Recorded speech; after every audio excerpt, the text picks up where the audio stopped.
נא לשבת.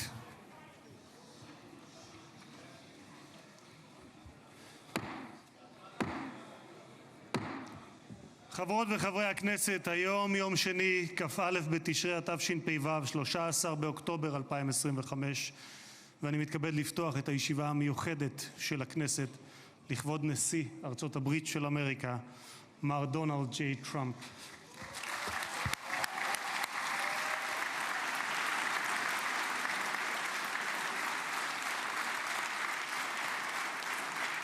חברות וחברי הכנסת, בטרם נתחיל אני מזכיר שישיבה זו היא ישיבה מיוחדת ולכן לא יהיו בה הפרעות. מי שיפריע יוצא מאולם המליאה ולא יורשה לשוב אליה עד תום הישיבה. לא תהיינה אזהרות. בנוסף, ניתן יהיה למחוא כפיים בישיבה זו כפי שכבר ראיתם. כבוד נשיא המדינה יצחק הרצוג ורעייתו מיכל,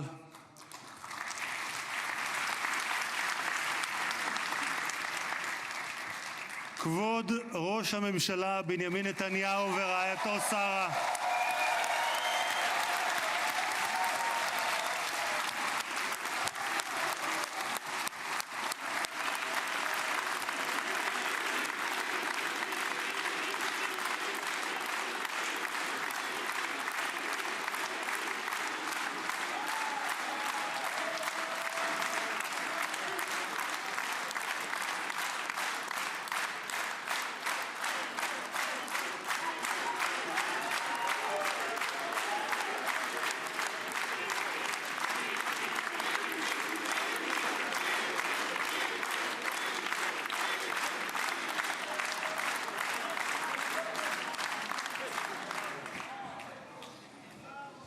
ראש האופוזיציה יאיר לפיד ורעייתו ליהי,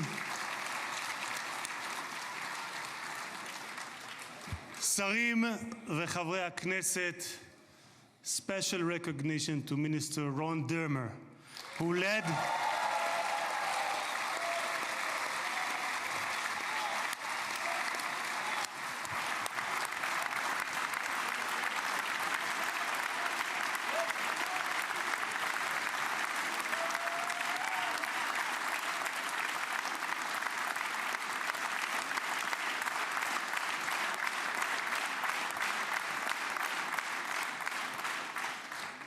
special recognition to Minister Ron Dermer, who led the negotiation team on behalf of Israel. Thank you, Ron.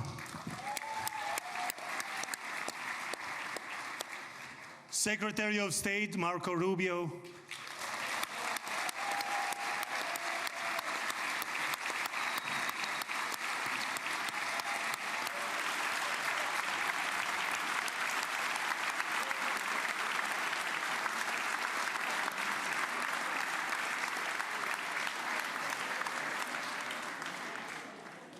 Secretary of War Pete Hegseth,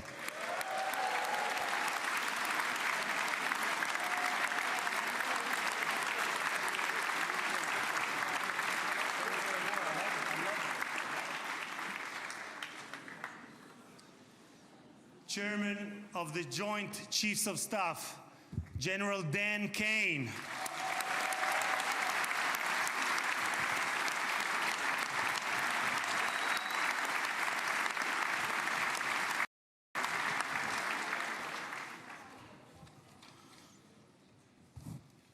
two key players, President Trump's special envoy Steve Witkoff, who is here with his partner Lauren,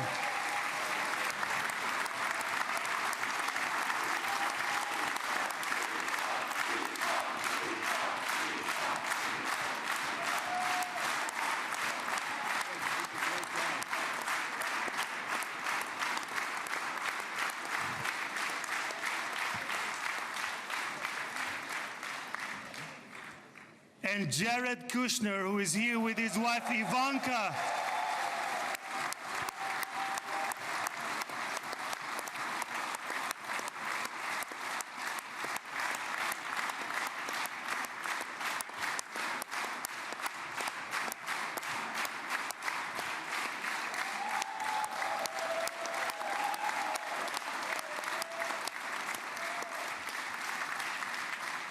And thank you guys for everything that you have done to bring about this day.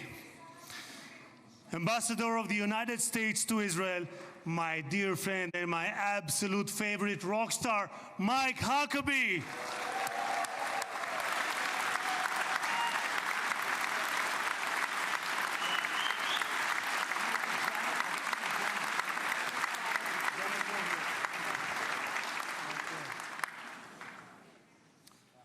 שגריר ישראל בארצות הברית, יחיאל לייטר.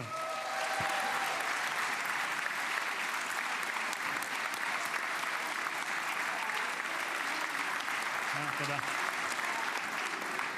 שגרירים וראשי משלחות זרות, ראש עיריית ירושלים, משה ליאון ורעייתו סתווית, סגל א' של המדינה, ראשי גופי הביטחון, אלה שנמצאים איתנו ואלה שבשטח, הרמטכ"ל רב אלוף אייל זמיר,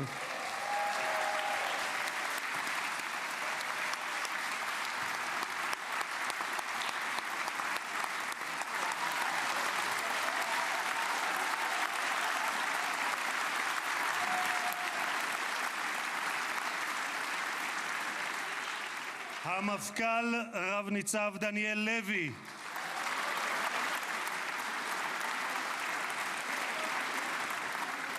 נציב שירות בתי הסוהר רב גונדר קובי יעקבי,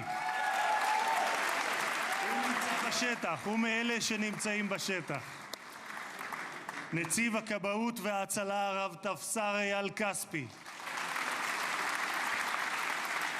ראש המוסד דוד ברנע,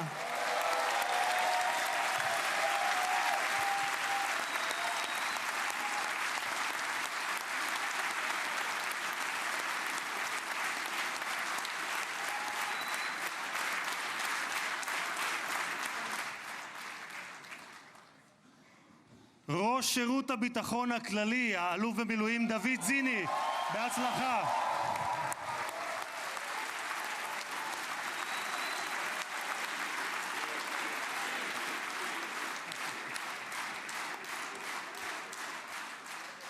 ראש מנהלת החטופים גל הירש,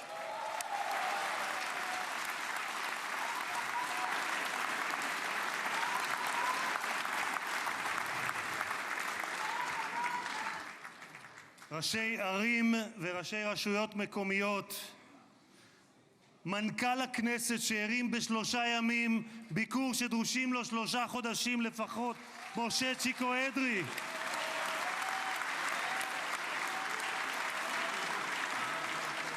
מזכיר הכנסת עורך הדין דן מרזוק, היועצת המשפטית לכנסת עורכת הדין שגית אפיק, קצין הכנסת ניצב יובל חן, חברי הנהלת הכנסת, משפחות חטופים, משפחות שכולות,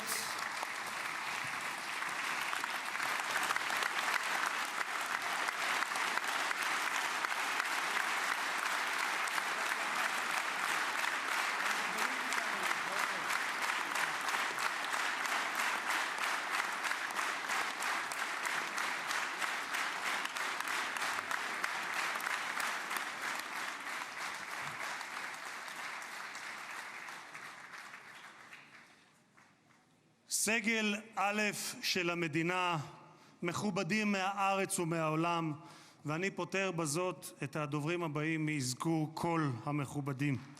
קהל יקר, אזרחי ישראל, יש לי הכבוד המיוחד לברך יחד איתכם את החבר הטוב ביותר שהיה אי פעם למדינת ישראל בבית הלבן. ברוך הבא לישראל, ברוך הבא לירושלים, ברוך הבא לכנסת, הנשיא דונלד ג'יי טראמפ.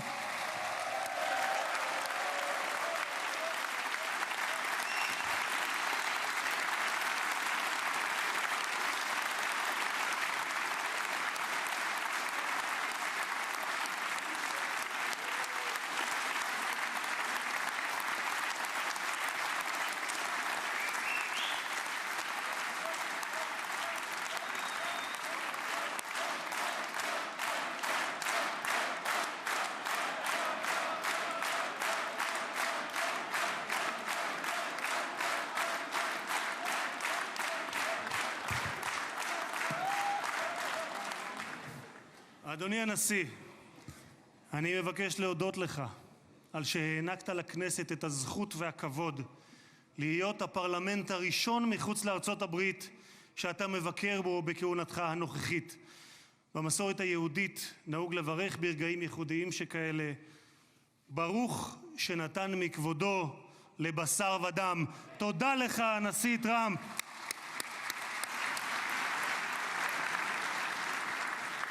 כבוד הנשיא, לפני 2000 שנה הוגלינו בכוח הזרוע מנחלת אבותינו, אבל בכל התפוצות בהן חיינו, מעולם לא שכחנו את ירושלים, הלב הפועם של העם היהודי מאז נוסדה כבירתו לפני 3,000 שנה, ואליה התפללנו שנה אחר שנה אחר שנה. ולפני 7 שנים היית אתה, הנשיא טראמפ, שבשם ארצות הברית של אמריקה הכרת בריבונות הישראלית על ירושלים.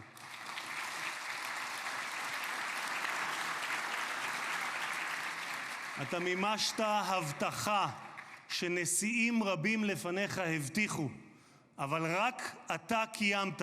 העברת את השגרירות האמריקאית לירושלים השלמה והמאוחדת. תודה לך, הנשיא טראמפ.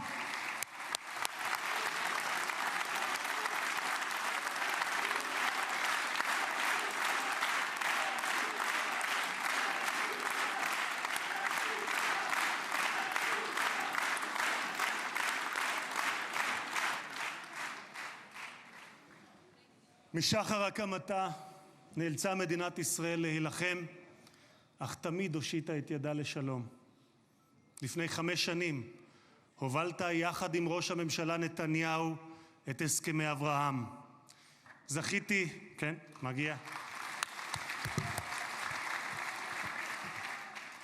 לכהן בממשלה שחתמה עליהם, ולימים הם היו בעלי משמעות רבה עבורי גם ברמה האישית, משום שלפני 2.5 זכיתי להיות יושב ראש הכנסת הראשון המקבל הזמנה רשמית לבקר בפרלמנט של מדינה ערבית, וזו הייתה המדינה שבה שני הוריי שנמצאים כאן איתנו נולדו וגדלו, מרוקו. קירבת בין ישראל לבין 4 מדינות ערביות בהסכם שבבסיסו שלום תמורת שלום. תודה לך, הנשיא טראמפ.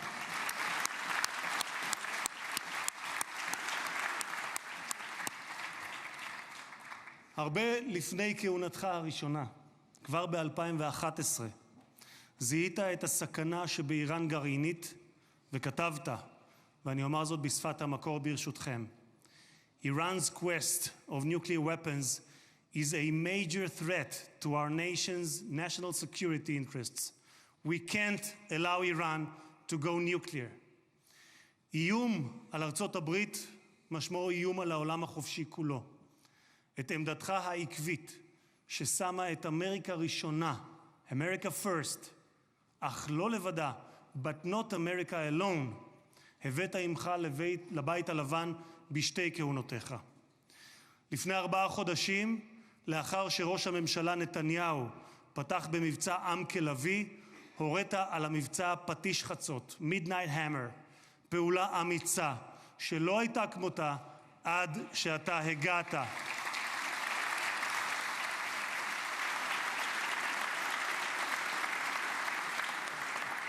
בכך, אדוני הנשיא, מנעתם שואה גרעינית שאיראן ביקשה להמיט עלינו ועל העולם, מדינה שבפרלמנט שלה נבחרי הציבור זועקים מוות לאמריקה, מוות לישראל. והיום אנו יכולים לומר למשטר האייתולות באיראן, לא יהיה נשק גרעיני. תודה לך, הנשיא טראמפ.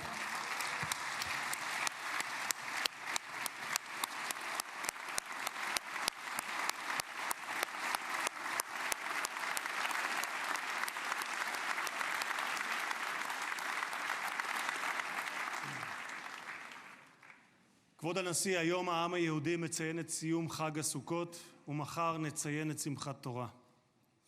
בשמחת תורה לפני 2 לא שמחנו. היה זה היום הקשה ביותר שחוותה מדינת ישראל משחר הקמתה, והעם היהודי מאז השואה. עשרות פעמים הגעתי יחד עם מנהיגים זרים למקום הטבח. עם רבים מהם ישבתי לצפות בתיעוד המצולם של הזוועות שאני יודע שגם אתה ראית. שבועות ספורים לאחר ה-7 באוקטובר ליוויתי את ג'רד ואיוונקה שהגיעו לכאן, לאזורים הקשים ביותר. ראינו את מה שקיווינו, היינו קיבוץ כפר עזה ברעים, וראינו את מה שקיווינו שלא יחזור עוד בתולדות האנושות. מראות של פוגרומים, ילדים, נשים, קשישים, גברים, חיים שלווים שהיו ואינם עוד. השטן לא רק רצח, טבח, אנס ושרף רבים מאחינו ואחיותינו, הוא גם חטף אותם, מתים וחיים. מאז בני ישראל נלחמו את המלחמה הקשה, הארוכה וגם הצודקת בתולדותיהם. הפצע הזה של אחינו החטופים בשבי נותר פתוח ושותת דם מאז ה-7 באוקטובר, כאשר כל עם ישראל כאב את כאב החטופים ובני משפחותיהם, התלויים בין תקווה לייאוש, בין חיים למוות, עד הבוקר הזה. במשך שנתיים, במקום בו יושבים האורחים ביציע שמולנו, כבוד הנשיא, השקיפו מעלינו תמונות החטופים. הבוקר, לקראת האירוע ההיסטורי הזה, זכינו להוריד את התמונות עם חזרתם של החטופים למשפחותיהם. אני אעשה משהו ספונטני, אדוני הנשיא. את סיכת החטופים הזאת, בצבעי כחול לבן, קיבלתי מצביקה מור, אבא של איתן מור. אני מתכבד להוריד אותה, כי לפני רגע דיברתי עם צביקה, איתן כבר בידיהם, והם חוגגים את האיחוד הזה. תודה לך, הנשיא טראמפ.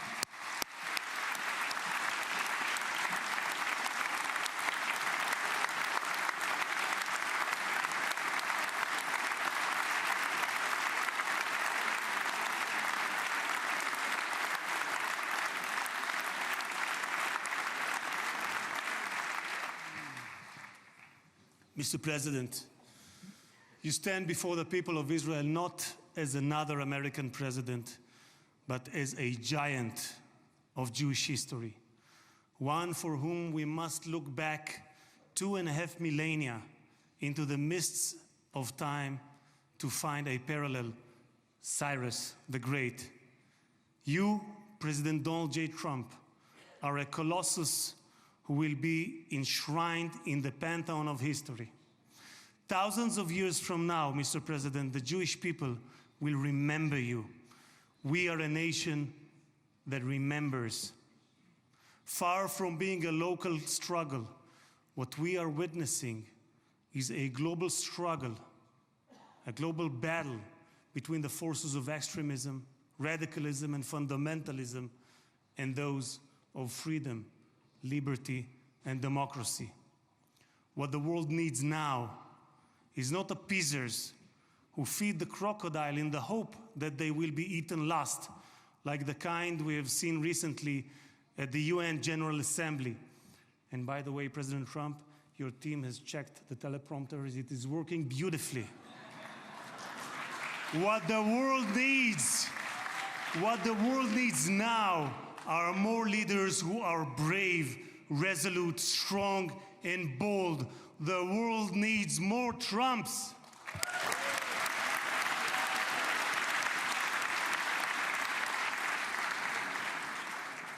Mr. President, with your permission, I would like to take this moment to address Prime Minister Netanyahu.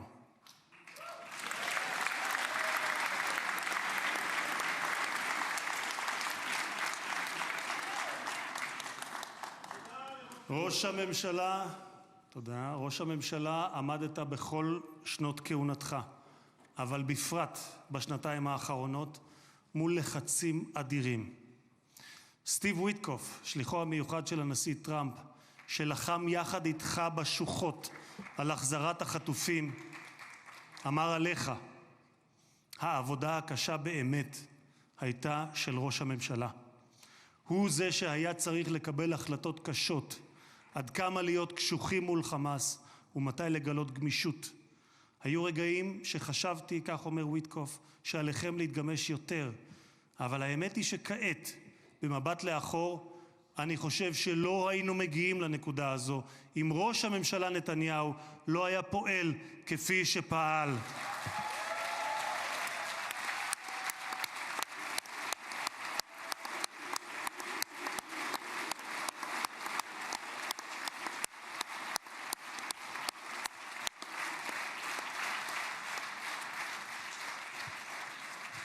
גם הנשיא שלי, ממשיך ויטקוף, גם הנשיא שלי, אתה אדוני, הנשיא טראמפ, מאמין בכך. הוא מאמין שראש הממשלה נתניהו קיבל החלטות קשות מאוד, והיו אנשים פחות אמיצים שלא היו מקבלים החלטות כאלה. והנה אנחנו כאן היום, משום שלחמאס לא הייתה ברירה, כך אומר ויטקוף. הם נאלצו להגיע להסכם הזה. הלחץ היה עצום ולכם יש צבא גדול. התקדמתם משמעותית בשטח, וזה מה שהוביל להסכם הזה. כך אומר השליח ויטקוף. אדוני ראש הממשלה, אתמול בדרכו לישראל אמר הנשיא טראמפ שאתה הוא האיש הנכון בזמן הנכון. ואני גאה לומר כאן לעיני העולם שבזכותך הגענו להישגים הרבים שאליהם הגענו.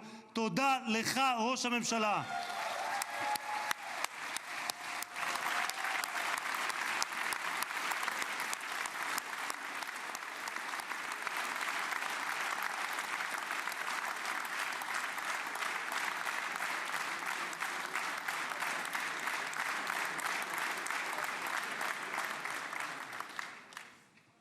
ביום הזה נודה מלב האומה וממעמקי הנפש הלאומית לחיילי צה"ל האמיצים,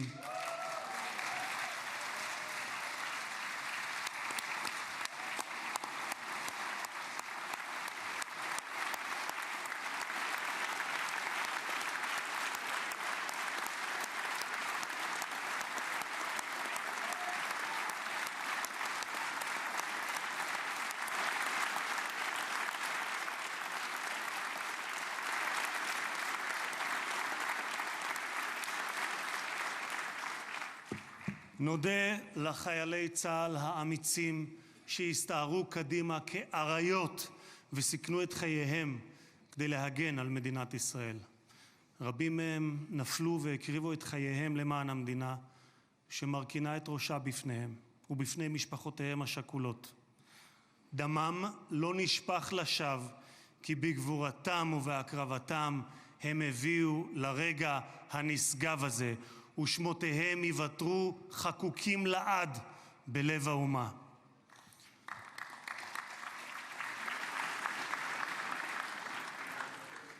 President Trump, you are the president of peace. There was not a single person on this planet who did more than you to advance peace. No one even came close. Your election to the presidency marked a turning point, not only for the United States, but for the entire world. Through your strength of character and unwavering resolve, you brought an end to bloody conflicts in no fewer than 8 regions across the globe. In less than 9 months, you became one of the most consequential presidents in history. You saved countless lives that would have been lost without your leadership. And as our sages teach, whoever saves one life, it is as though he has saved an entire world. You have proven that true peace is achieved through strength, and that only those who are prepared to use force in the present can prevent the need to use it in the future. Mr.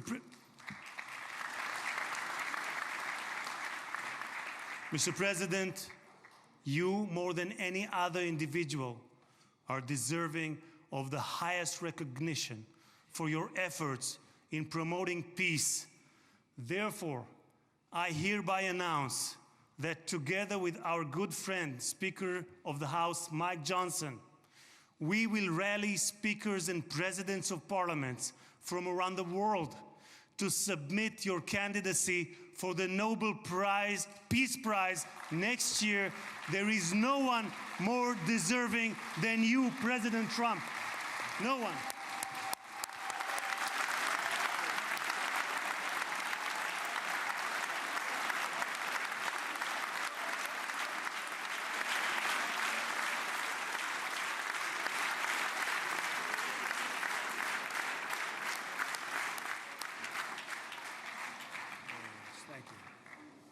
אדוני הנשיא, אנחנו ניצבים בפני ההיסטוריה ברגע נשגב שיחקק לדורות. זה יום מאוד מרגש לאזרחי ישראל, יום שכולנו ייחלנו לו. בספר ירמיהו משיב השם לרחל המבכה את בניה. מנעי קולך מבכי ועינייך מדמעה, כי יש שכר לפעולתך, נאום אדוני, ושבו מארץ אויב. ויש תקווה לאחריתך, נאום אדוני, ושבו בנים לגבולם.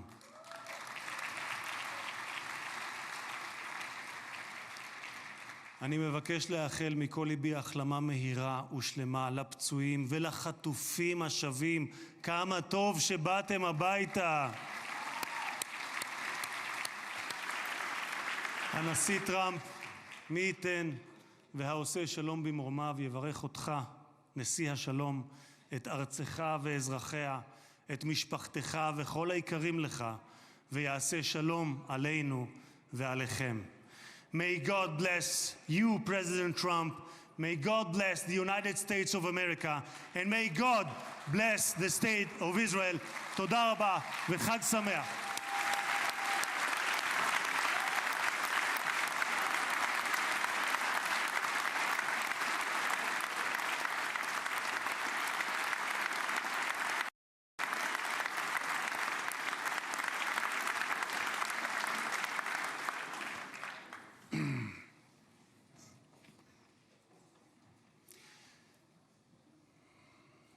אני מתכבד להזמין כעת את ראש הממשלה, חבר הכנסת בנימין נתניהו, לשאת דברים.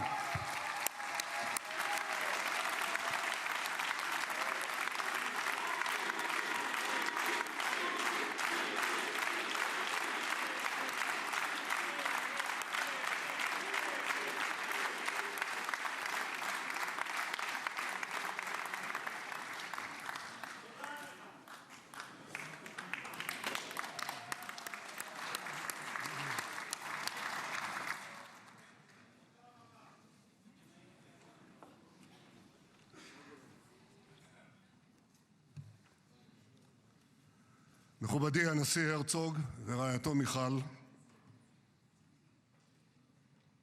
מכובדיי הרבים, ובראשם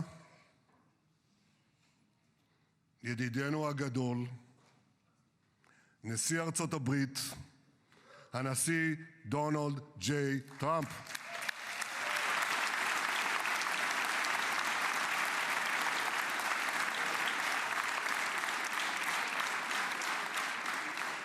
ברוך בואך לירושלים בירתנו הנצחית. ברוך בואך לישראל ביום המרגש הזה שיחקק בתולדות עמנו. וגם אתה, הנשיא, תחקק בתולדות עמנו, כי כבר נחקקת בתולדות האנושות. אבל אנחנו, כפי שנאמר, זוכרים את ידידנו, ואנחנו יודעים את חלקך החשוב והמכריע בהחזרת יתרת חטופינו ביום הזה שהתבשרנו עכשיו, רק לפני שעה קלה, שכל חטופינו החיים שבו אלינו. איזו התרגשות.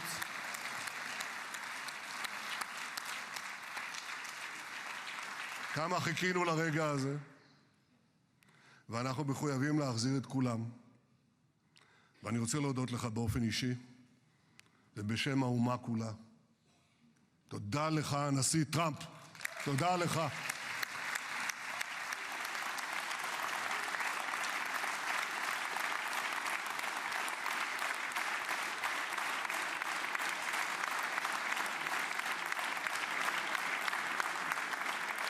Now, I know that the teleprompters are working well, though I'm not using them.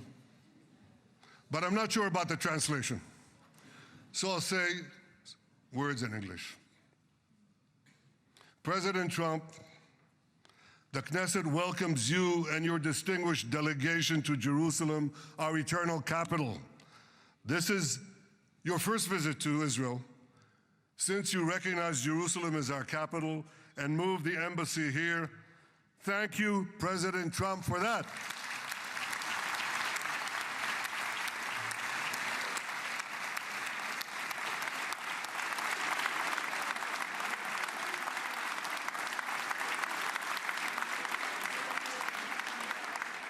There are many other reasons to thank you since your last visit here.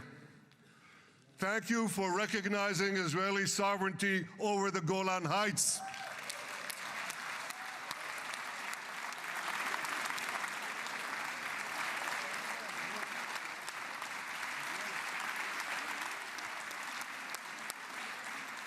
Thank you for standing up to the lies against Israel in the United Nations.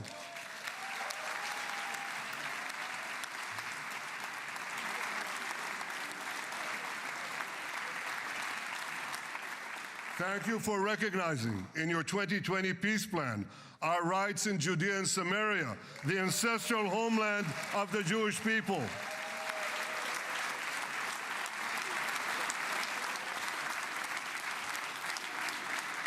Thank you for brokering the historic Abraham Accords.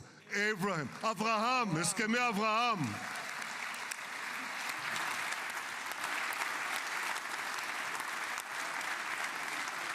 Thank you for withdrawing from the disastrous Iran nuclear deal.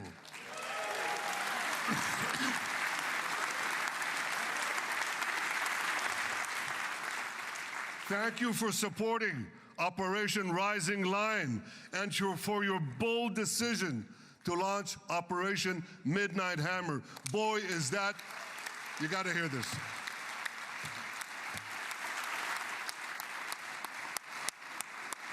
This is the most fitting name ever named for a military operation, because a little after midnight, you really hammered them.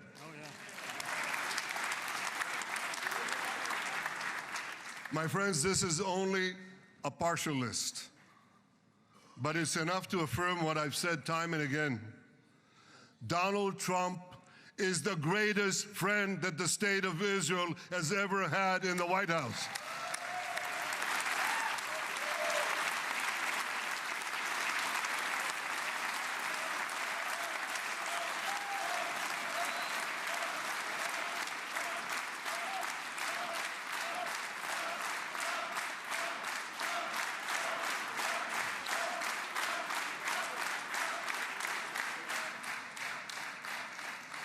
No American president has ever done more for Israel.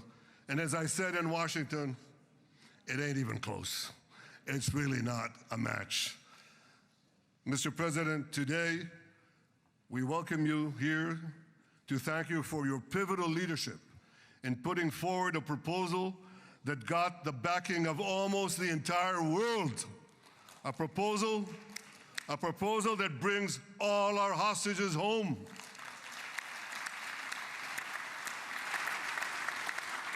A proposal that ends the war by achieving all our objectives. A proposal that opens the door to an historic expansion of peace in our region and beyond our region. Mr. President, you are committed to this peace. I am committed to this peace. And together, Mr. President, we will achieve this peace. We've done it before. We've done it before in the Abraham Accords, and we'll do it again. Mr. President, today the Jewish calendar marks the end of 2 years of war. That war began on October 7th, on the Jewish festival of Simchat Torah. You always tell me, and you tell the world, remember October 7th. Mr. President, we remember. We remember the thousands of Hamas terrorists who stormed into our towns and kibbutzim. We remember the 1,200 people Hamas savagely slaughtered in cold blood, including dozens and dozens of Americans. We remember entire families burnt alive as they embraced each other. We remember the beautiful young Israelis brutally gunned down at the Nova Music Festival. We remember the hundreds of our citizens who were dragged into the dungeons of Gaza, including 12 Americans, men and women, young and old, babies and elderly Holocaust survivors. My friends, Mr. President, Donald, these monsters take babies as hostages. In response to this barbaric attack on October 7th, Israel did what it had to do. With indomitable courage, we set out to defend our people, to defeat our enemies, and to release our hostages. Our heroic soldiers fought like lions. They fought on the front lines of civilization and barbarism. Israel achieved amazing victories over Hamas and the entire Iran terror axis. Sinwar, Dev, Hania, Nasrallah, Assad, they're all gone.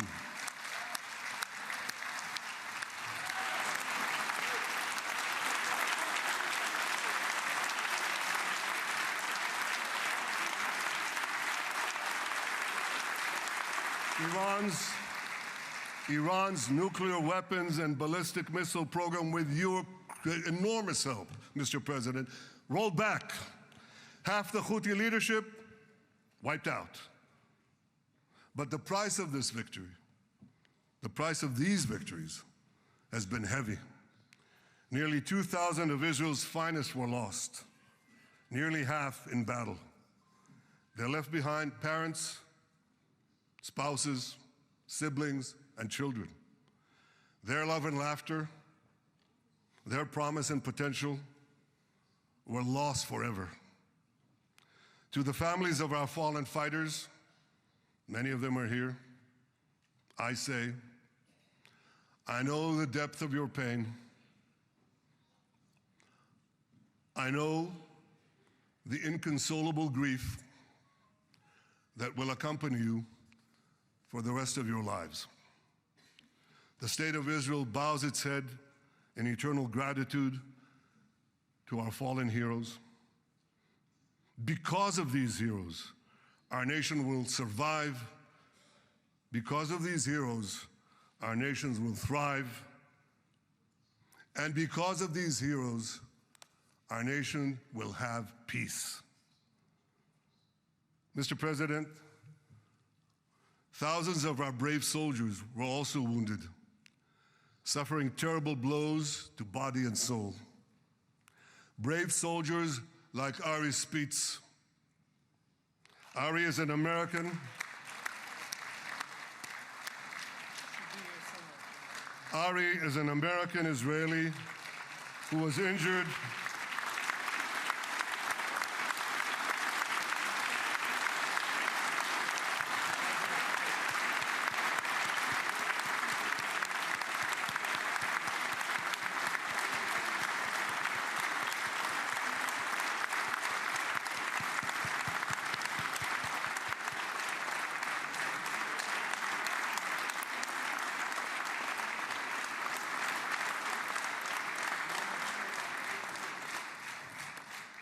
Ari is an American Israeli who was injured in Gaza while searching for Hamas terrorists and weapons.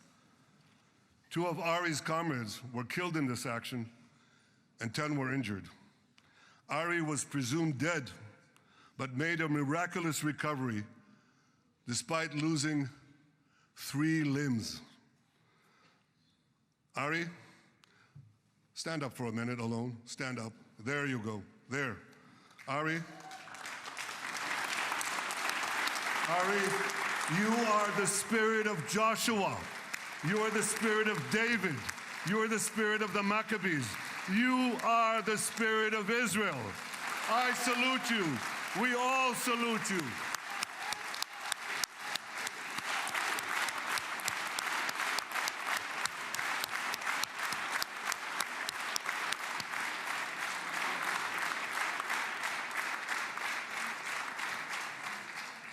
Sabine Tassa of Kibbutz Netiv HaAsara is watching us today from the Israeli consulate in Los Angeles. Sabine lost her husband and her oldest son on October 7th. She is the mother of 3 other boys. 2 of them, Koren and Shai, witnessed their father jump on a Hamas grenade to save his 2 sons. We all saw the film of those 2 boys crying out in pain, "Father is dead. Why? Why did God save me?" Mr. President, my friend Donald, I've seen some very tough things in my life. But I couldn't bring myself to watch those boys suffering again.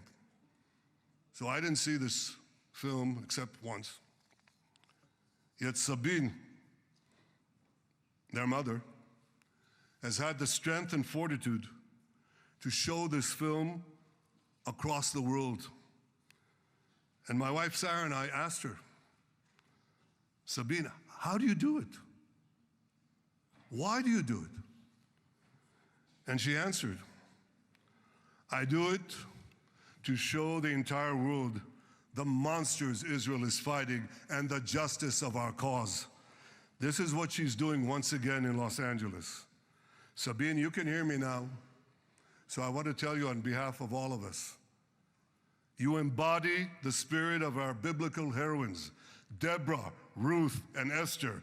You too are the spirit of Israel, and we all salute you.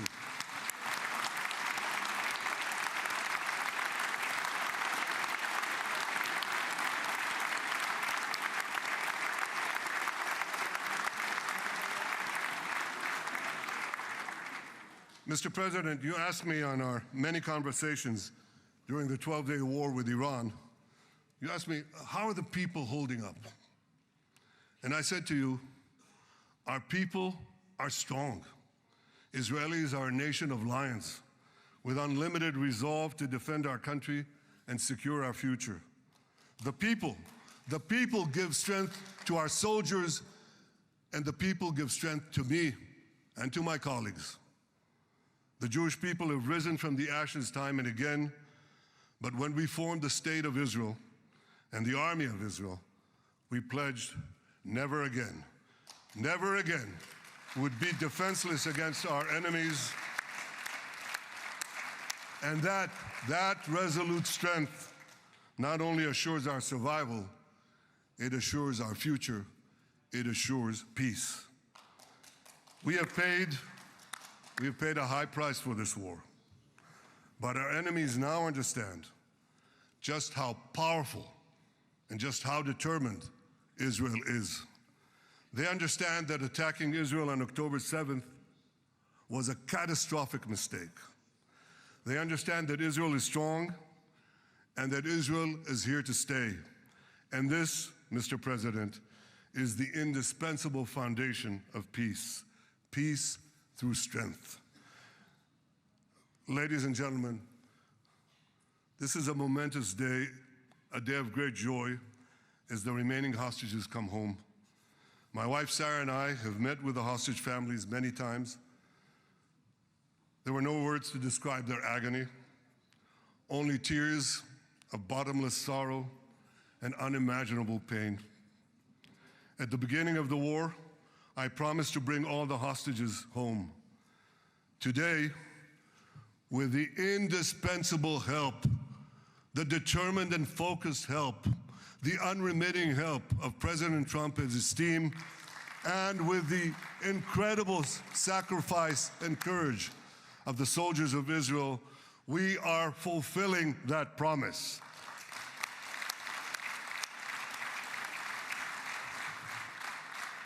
It has been a long journey to get here. In the first week of the war, our brave soldiers put military pressure on Hamas, and the international community put diplomatic pressure on them. This enabled us to secure the release of over 100 hostages. In heroic rescue attempts behind enemy lines, Israel's special forces rescued 8 live hostages and brought back the remains of dozens more. But as time went on, we all know what happened. The diplomatic pressure was turned on its head. More and more governments bought into Hamas's false propaganda. More and more governments succumbed to anti-Semitic mobs in their own countries. They just turned on Israel. They called for us to surrender to Hamas demands, just leave Gaza immediately, they said, end the war without committing to disarm Hamas, without committing to demilitarize Gaza. Had Israel succumbed to those demands, not only would Sinwar, Nasrallah, Assad, and Iran's missile and nuclear program remain intact. Not only that, because in no time, the Hamas killers would be back on the border fence, ready to repeat the horrors of October 7th again and again, as they vowed to do. But just at that point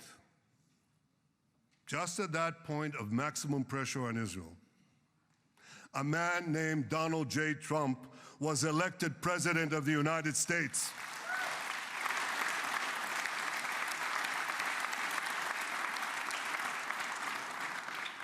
And ladies and gentlemen, overnight, everything changed. Everything.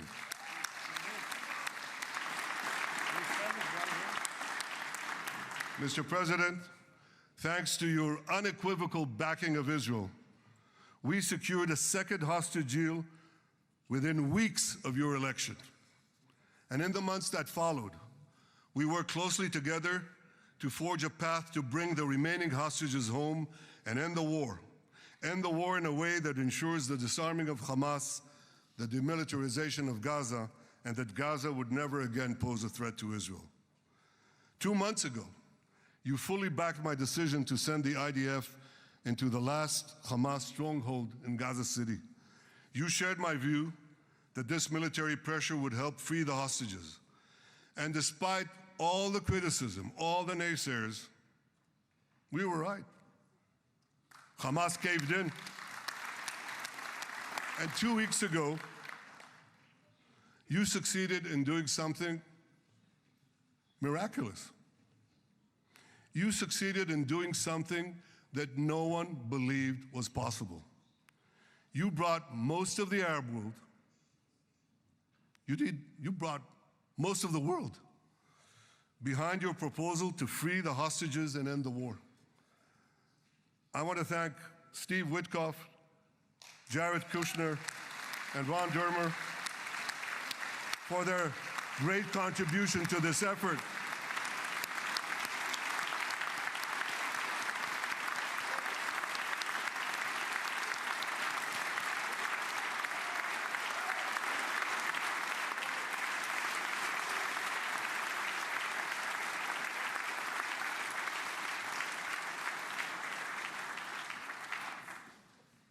And I want to thank our negotiating team. I believe that the close cooperation between the two of us, between our two nations, combining Israel's military pressure and President Trump's unmatched global leadership. I have to tell you, I've seen a lot of American presidents. I've seen them all in the time that I've been here, and I've been here quite a lot of time. I've never seen anyone move the world so quickly, so decisively, so resolutely as our friend President Donald J. Trump.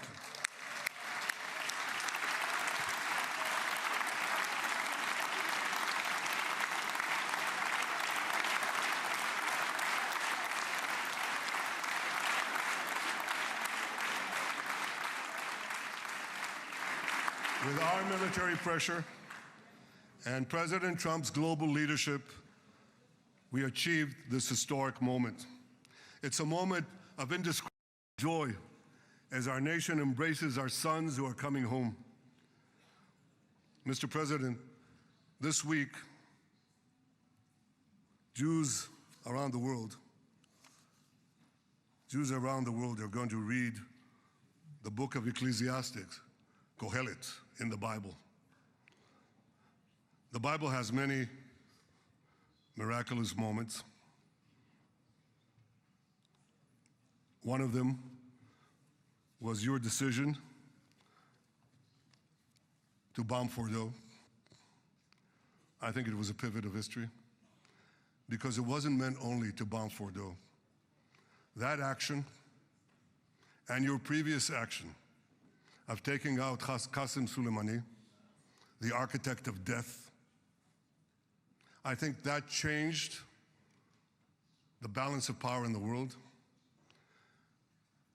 You brought America back again to the driver's seat.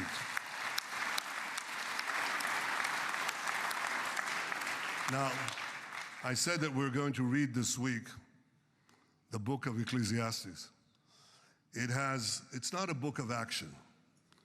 It's a book of meditations, of thought, a perspective on life and on death.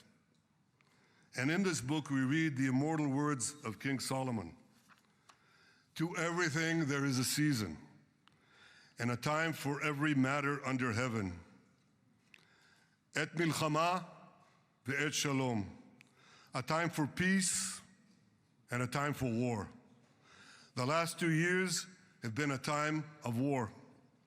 The coming years will hopefully be a time for peace.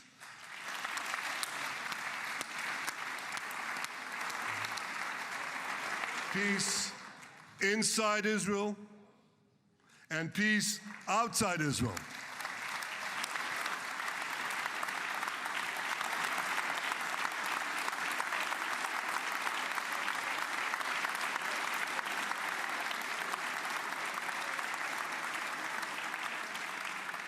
I look forward to continuing marching with you on the path we paved together with the Abraham Accords. Under your leadership, we can forge new peace treaties with Arab countries in the region and Muslim countries beyond the region. Abraham's children will work together to build a better future, a future that will unite civilization against barbarism, light against darkness, and hope against despair. And my friends, I believe that with President Trump's leadership, this will happen a lot faster than people think.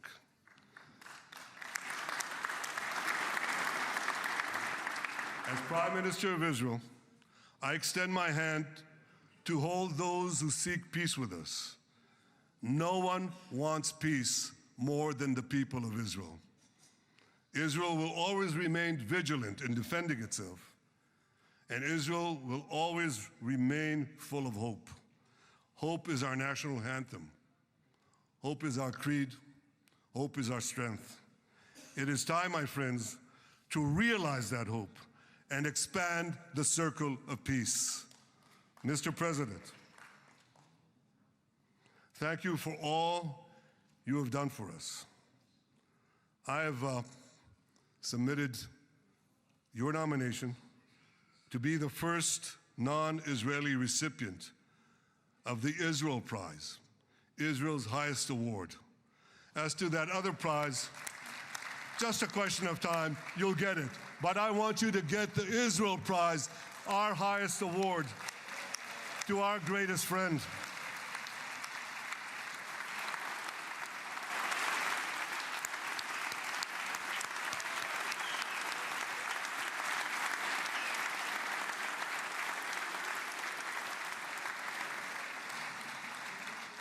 When others were weak, you were strong. When others were fearful, you were bold. When others abandoned us, you stood by our side. On behalf of the government and people of Israel, I thank you for your extraordinary friendship. Thank you for helping bring our hostages home. Thank you for supporting Israel's march to victory. Thank you for paving a path to peace. מכובדי נשיא ארצות הברית, ידידי דונלד, ברוך הבא לישראל, ברוך הבא לירושלים, ברוך הבא ביום המרגש הזה, שהחיינו וקיימנו והגיענו לזמן הזה.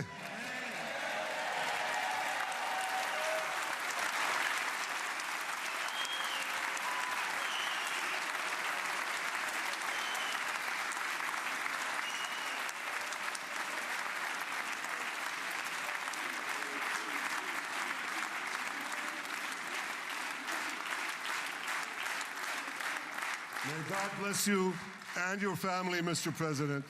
May God bless America. May God bless Israel. And may God bless the covenant between our two promised lands. Thank you, Mr. President.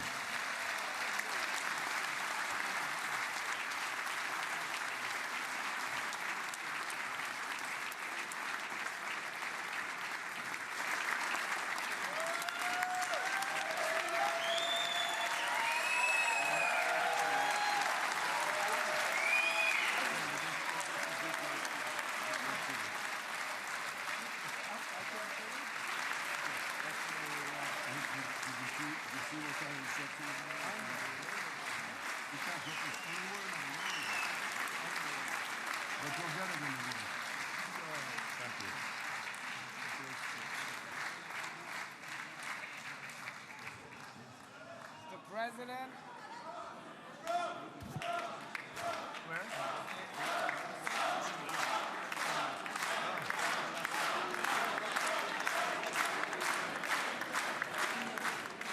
Come on up, opposition. Come on, opposition. Yeah. אוקיי.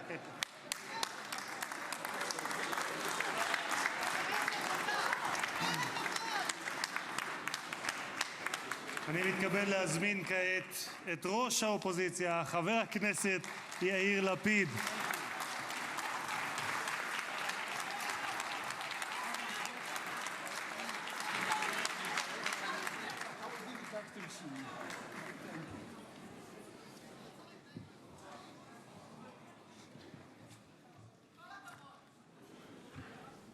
Mr. Speaker, members of Knesset, ministers, President Herzog, Prime Minister Netanyahu, distinguished guests, Your Excellency, President Trump. For 2 years, we waited for this moment. 2 years of sleepless nights, 2 years without air in our lungs. Our eyes are filled with tears today. Our hearts are filled with gratitude. Our children are coming home.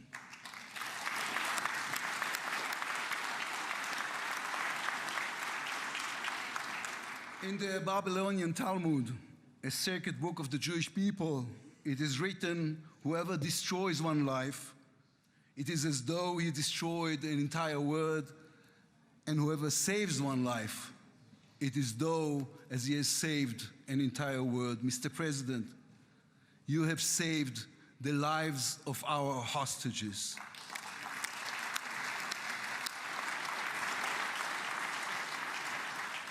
But you saved so much more. You have saved the souls of the bereaved whose loved ones now will be brought home for burial. You have saved thousands of soldiers who will now not fall in battle. And you have saved millions from the horrors of war. You have saved more than one life, and each life is an entire world. This is a historic moment, and a reminder that history is shaped by people. It is shaped by those who know the past, but have the vision to change the future. When you were elected, you declared that you would be the president of peace. You have kept your word. The fact that you were not awarded the Nobel Peace Prize is a grave mistake by the committee. But They will have no choice, Mr. President. They will have to award it to you next year.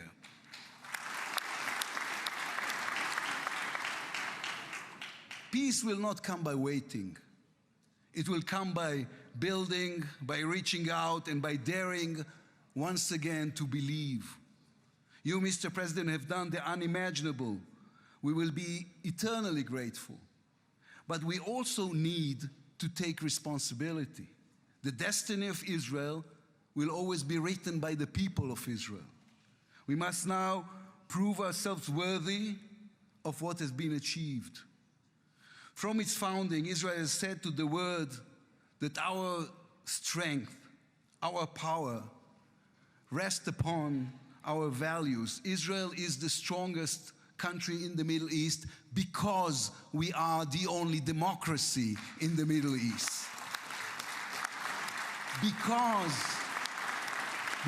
we believe in the principles laid in our Declaration of Independence, which says Israel will ensure complete equality of social and political rights to all its inhabitants, irrespective of religion, race, or sex. It will guarantee freedom of religion, conscience, language, education, and culture. It will safeguard the holy places for all religions. Those are our values. That is who we are as people, as a country. Our neighbors must understand one more thing about us. We are not going anywhere. The Middle East is our home. We are here to stay. Our story did not end in the Bible. It began there. It continues in our laboratories and universities, in our innovation hubs. Hamas, Hezbollah, Iran, and the Houthis, they all read the wrong intelligence reports. The real intelligence report on Israel's intentions is found in the book of Genesis. And I will give you and your descendants after you the land of Canaan for an everlasting possession. We call upon the nations of the Islamic world and all our neighbors, Saudi Arabia, Syria, others. We are here to stay. We can do great things together. Come and talk to us. Mr. President, you are the one who can make it happen as you did with the historic Abraham Accords. Then too, no one believed it was possible. Then too, you imposed your vision on everyone. While others spoke of difficulties, you created opportunity. You can be the one to bring the next wave of peace. The people of Israel support this. They want this. We are ready. And you can later today in Egypt with your unbelievably talented team, my friends Steve Witkoff, Jared Kushner, Marco Rubio, Pete Hegseth, forge a regional alliance that will change not only the Middle East, but the entire world.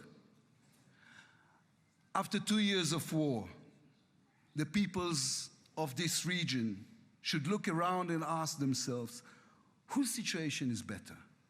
Those who chose the path of peace or those who chose the path of war? Those who invested in their people, in the education of their children, in science and education and technology, or those who invested in hate and in violence?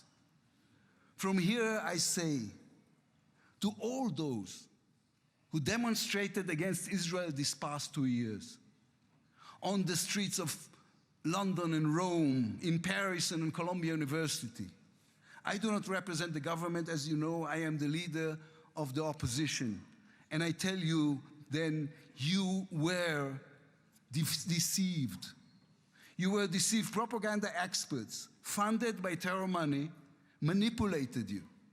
Now that the war has stopped, you have time and a chance to go and learn the facts. The truth is, there was no genocide, no intentional starvation.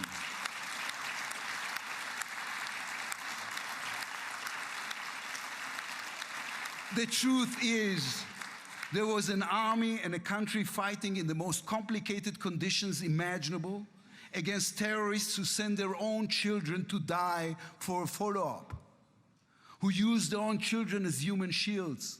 The truth is that a democratic state was attacked by a fanatical terrorist organization. 1,200 people were killed in one day, women were raped, babies were burned alive. And all the while, they played with your minds, selling you the absurd idea that supporting Islamic terror is somehow a liberal value. There is good and evil in this world. When you stand with Hamas, you stand with evil. When you stand with Hezbollah, you stand with evil. When you stand with the Iranian regime, you stand with evil. When you stand with Israel, you stand on the side of justice.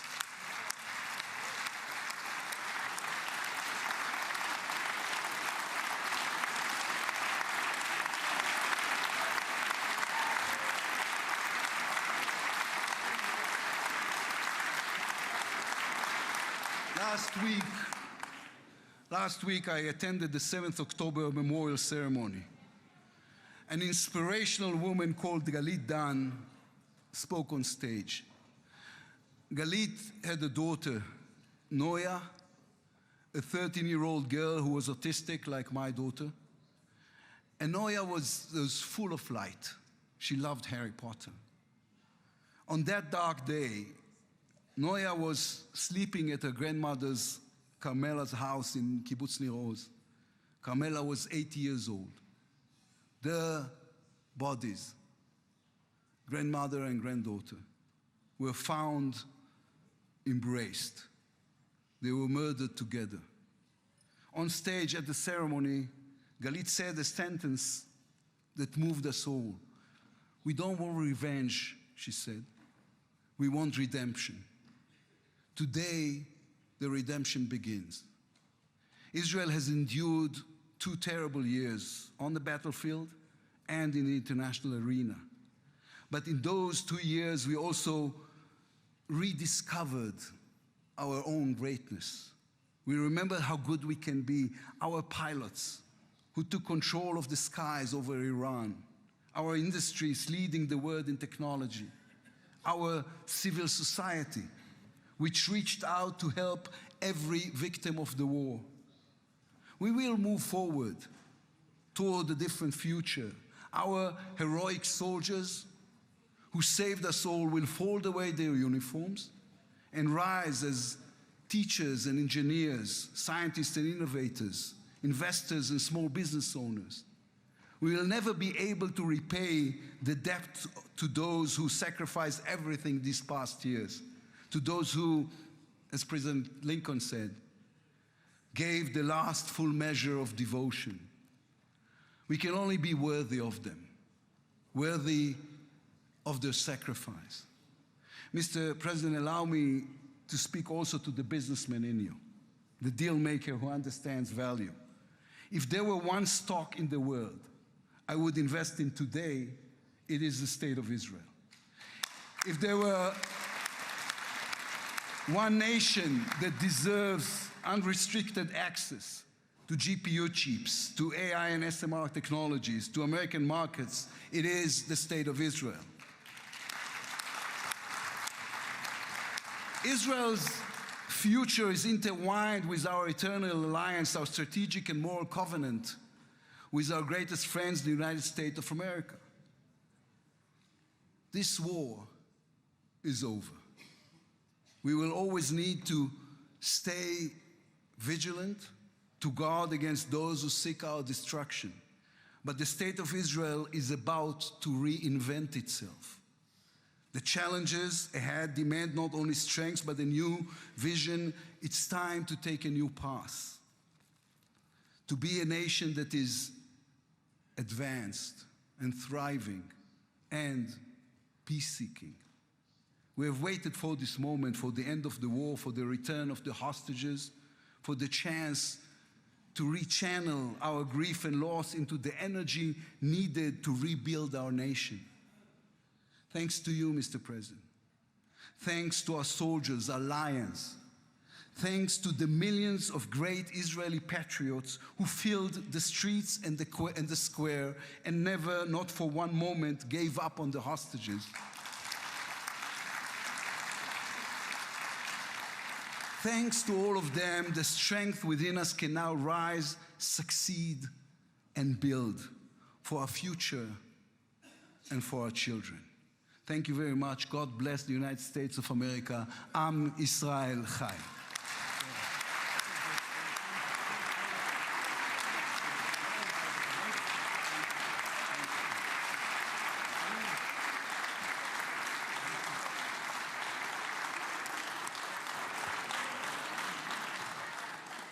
אני מודה לראש האופוזיציה. ועכשיו, members of the Knesset, it is now my distinct honor to invite the President of the United States of America, His Excellency Donald J. Trump, to address the Knesset.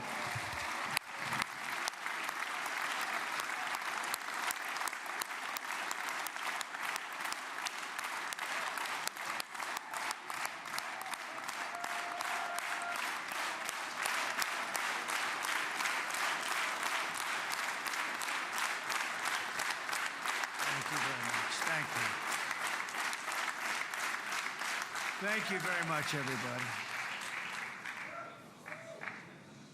It's a great honor. Nice place. Very nice place. Mr. President, Mr. Prime Minister, Mr. Speaker, esteemed members of the Knesset, and cherished citizens of Israel, we gather on a day of profound joy, of soaring hope, of renewed faith, and above all, a day to give our deepest thanks to the Almighty God of Abraham, Isaac, and Jacob.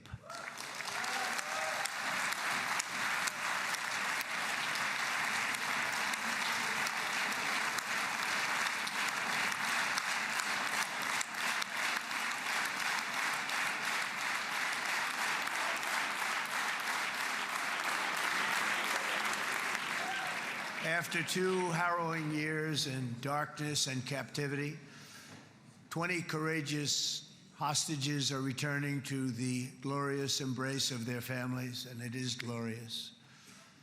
28 more precious loved ones are coming home at last to rest in this sacred soil for all of time.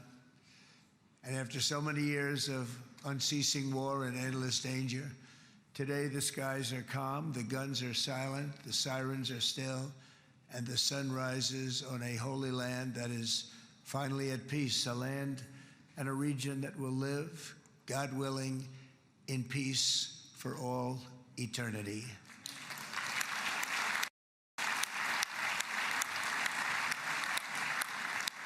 This is not only the end of a war, this is the end of an age of terror and death, and the beginning of the age of faith and hope and of God. It's the start of a grand concord and lasting harmony for Israel and all the nations of what will soon be a truly magnificent region. I believe that so strongly. This is the historic dawn of a new Middle East. I want to express my gratitude to a man of exceptional courage and patriotism, whose partnership did so much to make this momentous day possible. You know who I'm talking about. There's only one, Prime Minister Benjamin Netanyahu. Bibi, please stand up.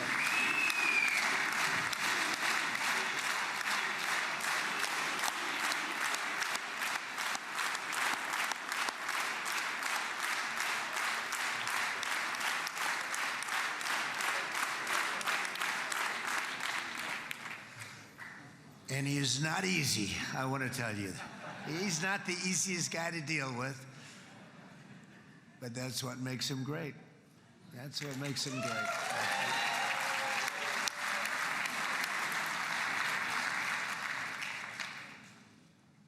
Thank you very much, baby. Great job.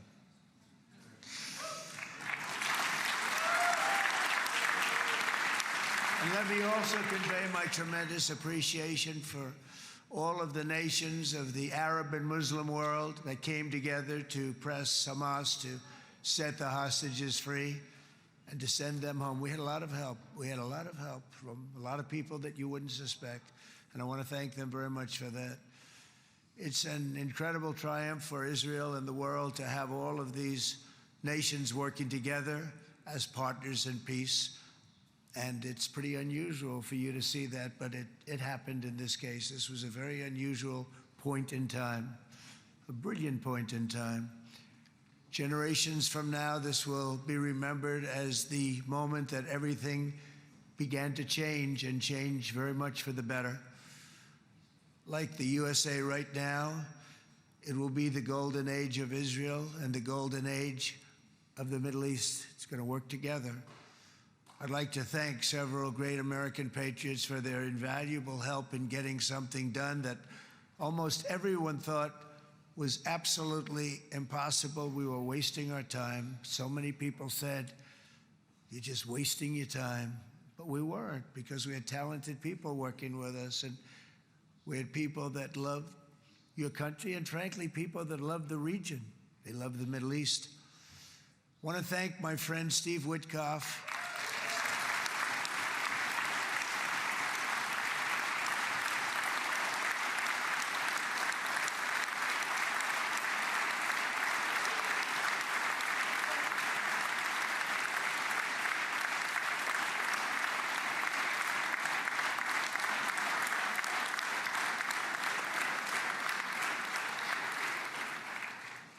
You know, Steve was chosen by me.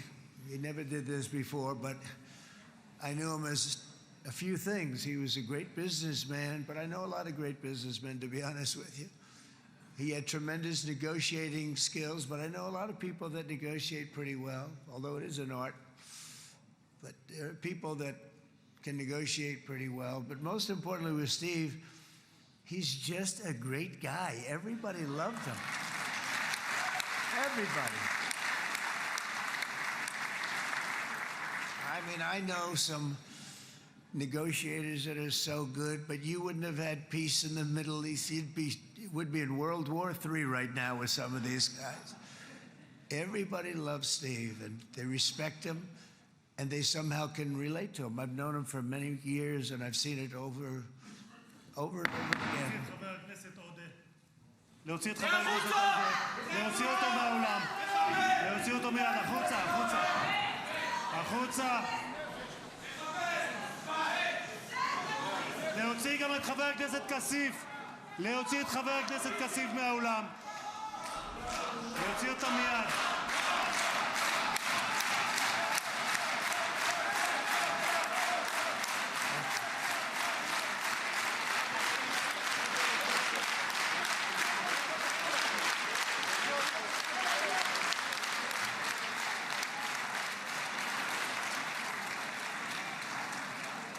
Sorry for that, Mr. President. Thank you. Please.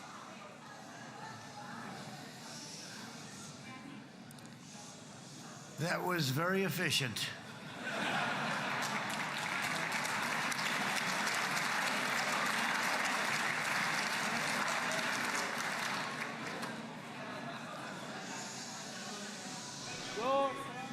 So back to Steve.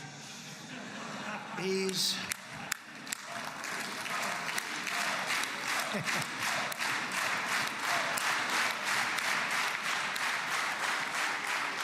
But I tell one story because he was so involved, and then we called in Jared. We need that brain on occasion. We got to get Jared in here. We got to get a certain group of people. But Steve started this all by himself. I call him Henry Kissinger, who doesn't leak. Okay? Henry is a big leaker. He leaked. Steve doesn't leak. Steve just wants to get the job done. He wants to do what's right. But I'll give you just a quick story because, as you know, he's working on the war with Russia and Ukraine, a war that would have never happened if I were president. A shame. 7,000 young soldiers a week are being killed. More than that this last week. It's a shame. It should have never happened. But it did happen, and we won the race, and I took over this horrible war that's been raging, and I thought it would be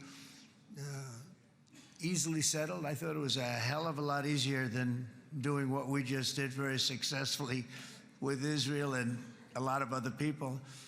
But this came first, and we'll get that one. But I set up a meeting for him to meet with President Putin, thinking it would be a 15 or a 20-minute meeting. Steve had no idea about Russia, had no idea about Putin too much, didn't know too much about politics, wasn't that interested. He was really good at real estate, but he had that quality that I was looking for, and I didn't see it around in too many ways. And I set up the meeting with Putin, and I called. I said, is Steve finished yet? That was about a half an hour into the meeting.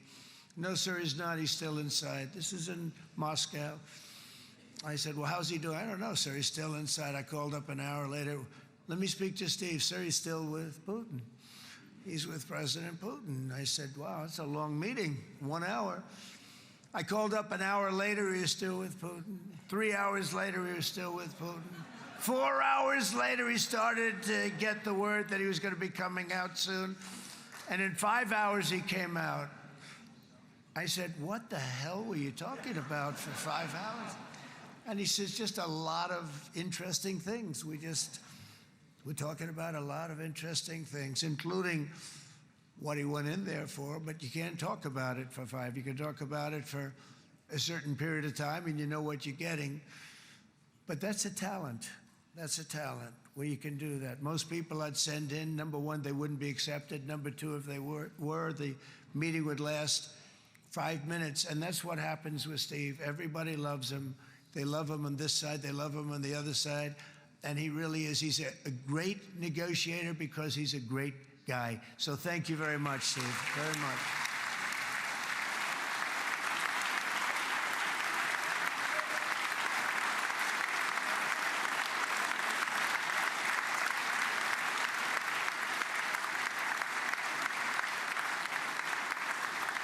And let me also give a very special thanks to someone who truly loves Israel. In fact, loves it so much that my daughter converted.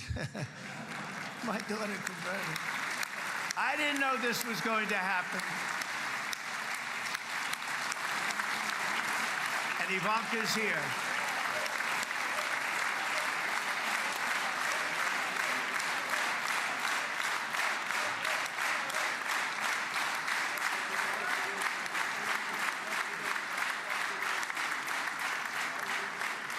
And Bibi, you do know this was not in the cards for me. You understand that. And she is so happy, and they are so happy. At least I think they're happy. If they're not, we have a big story, right? No, they have a great marriage, and they get along great. They're best friends. They have a very special relationship. But Jared has been so helpful. He really did something very special. He established the Abraham Accords with a group of very wonderful people. I like calling it the Avraham Accords because people that, right? And Avraham. It's so cool. It's so much sort of nicer, you know? The Abraham versus the Avraham.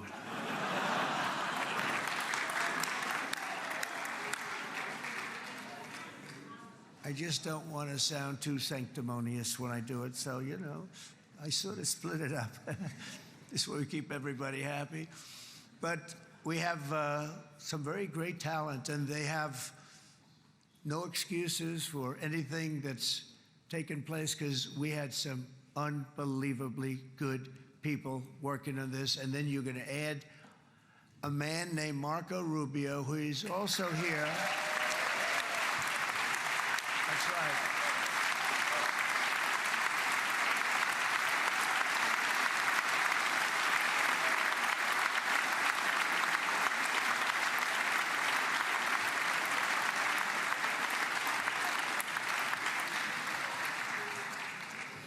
And I have a prediction that Marco will go down, I mean this, as the greatest Secretary of State in the history of the United States. I believe that.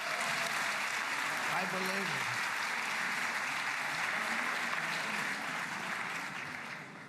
it. And he and I, we really fought it out. You remember, he was tough. He was nasty. Who the hell thought this was going to happen, Marco, right? And now I'm saying he's going to go down as the greatest. He will.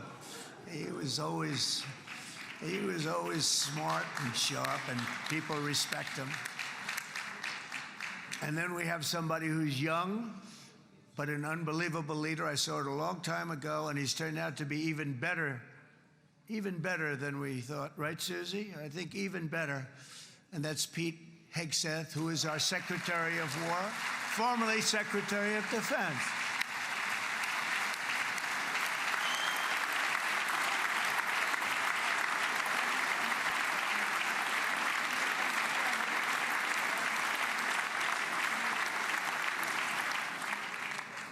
And as you know, we decisively won World War I.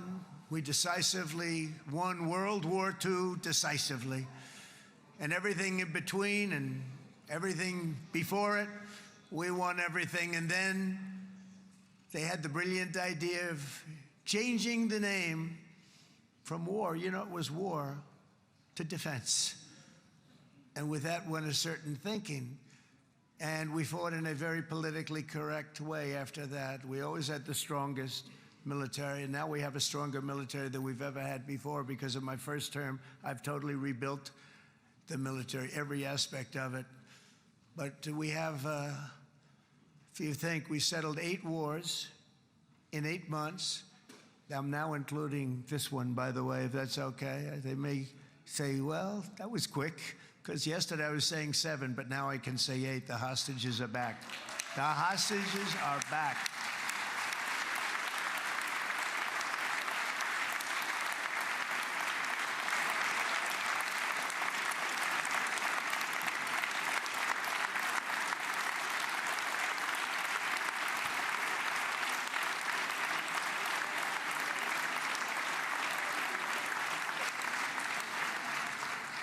It is a good feeling. Isn't that nice to say? I just said the hostage. First time I said the hostages are back. It feels so good to say it. But when you settle 8 wars in 8 months, that means you don't like war. Everyone thought I was going to be brutal. In fact, I remember Hillary Clinton during a debate, she said, look at him. He's going to go to war with everybody. And actually, she said, he's got a personality that's all about war. No, and my personality actually is all about stopping wars, and it seems to work. It seems to work.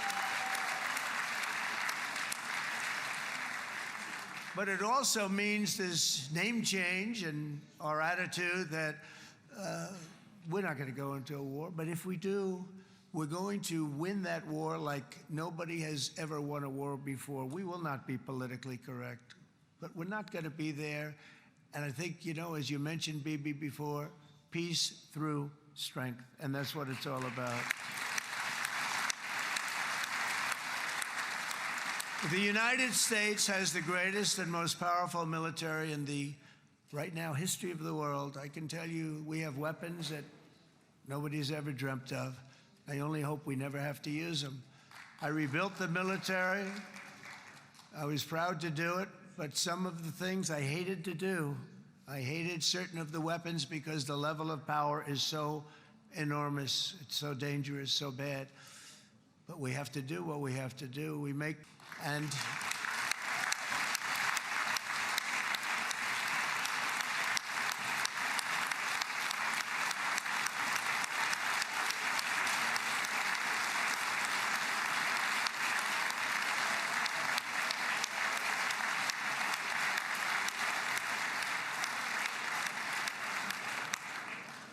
Bibi would call me so many times, can you get me this weapon, that weapon, that weapon? Some of them I never heard of, Bibi, and I made them.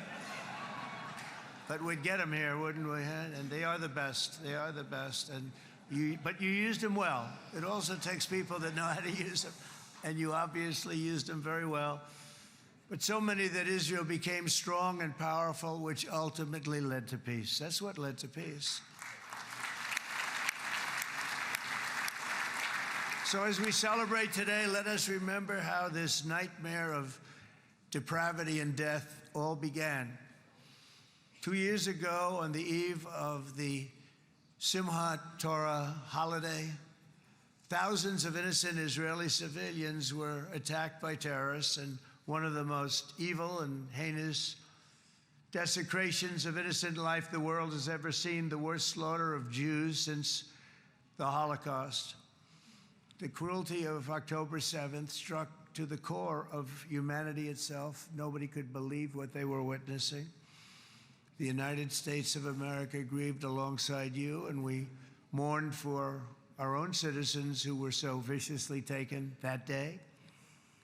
And to all the families whose lives were forever changed by the atrocities of that day, and all of the people of Israel, please know that America joins you in those two everlasting vows: never forget and never again.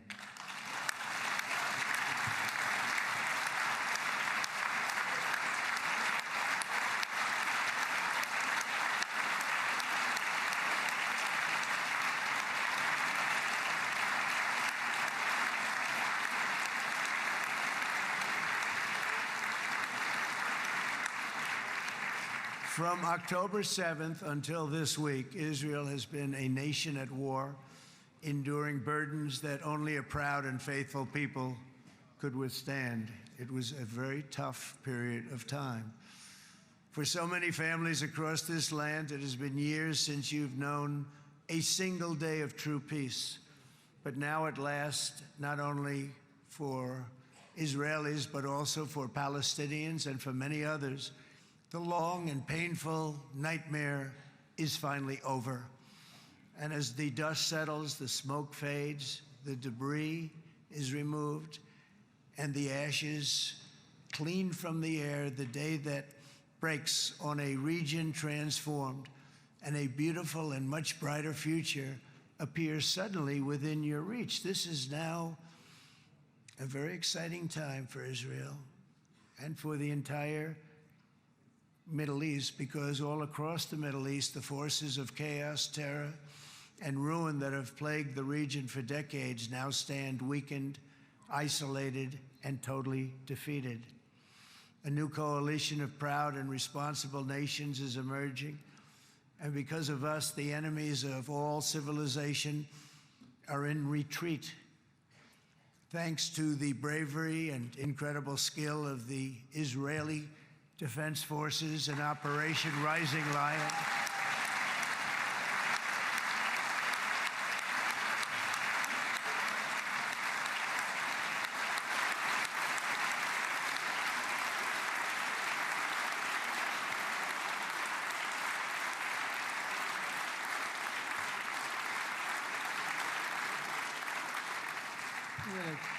guys, central casting. Let's put him in a movie. Look at him.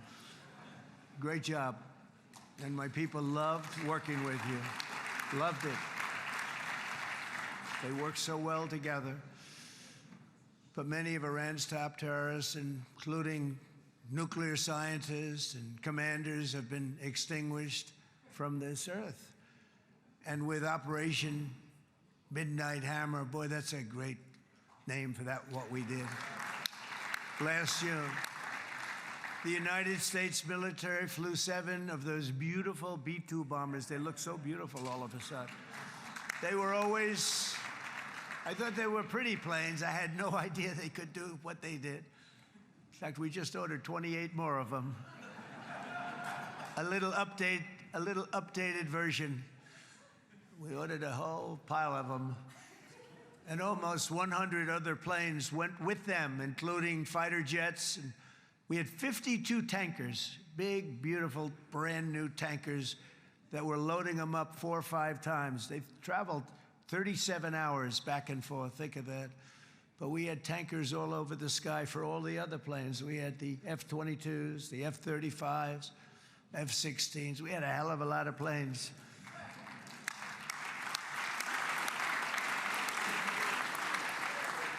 So we had 52 gas stations in the sky. That's what they call them. I'll tell you, I wouldn't want to be flying one of them. We have our great General Raisin Cain right here.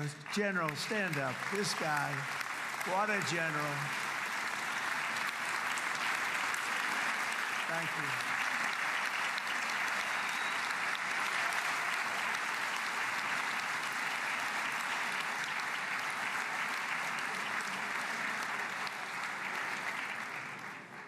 I asked General Kane, I said, you know, we're having problems with ISIS, and I was in Washington, and I asked, how long would it take to defeat ISIS? And my Washington generals told me, 3, 4, maybe 5 years, sir. I said, I don't get it. We got the best equipment in the world. Why? So I flew to Iraq, and I met with a man named Kane. He said, what's your first name? He said, they call me Raisin, sir. I said, wait a minute, your name is Raisin Kane? I've been looking for you for a long time. You gotta be kidding. So they told me 3, 4, 5 years to defeat ISIS. And I sit down with him and I say, why is it? I flew there in the dark of night. I landed, I'll never forget it. It was quite a trip. I'm glad I made it because I met him. I said, could I ask you, General? I come down. He's standing with another general and a sergeant. Everybody was like central casting. They could go into a movie right now. Between him and you guys over here, we could get rich making movies, okay? And they got along so great. That's the beautiful thing, that your military and our military, BB, got along so great. But I was told by the television generals in Washington, we have the best equipment in the world. Why is it taking so long? And they said, 4 years. I said, so let me ask you, Raisin, how long would it take you to defeat ISIS? Sir, we can do it in 3 weeks, but you'll probably have some time left over. I said, you gotta be kidding. What the hell are you talking about? They said 4 years. I said, well, sir, look, it's not my place to say, but you're asking me the question. What you have to do is you hit him from the west, you hit him from the north, you hit him from the south, you hit him above, you hit him below. I said, so why didn't they do it? And he didn't want to speak badly of his superiors, which is hard to believe they were his superiors. Should have been the other way around a long time ago, because he's the one that did Operation Hammer. It was flawless. It was flawless. It was absolutely flawless. And I said, so you really think you can do it in 4 weeks? Yes, sir, 100%. You have to do it differently than they were doing it. They were using one base, and it was hundreds of miles away. And he says, we have all these portable bases all over the Middle East.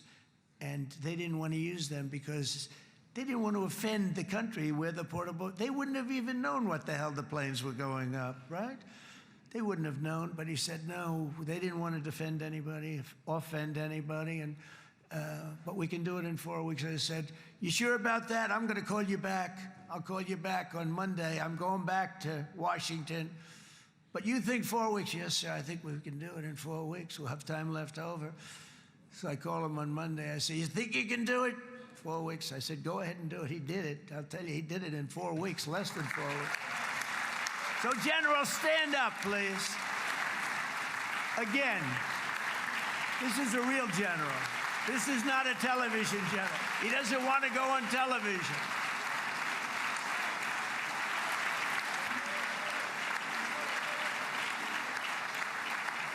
He doesn't want to go on television. I said the other guys love being on television.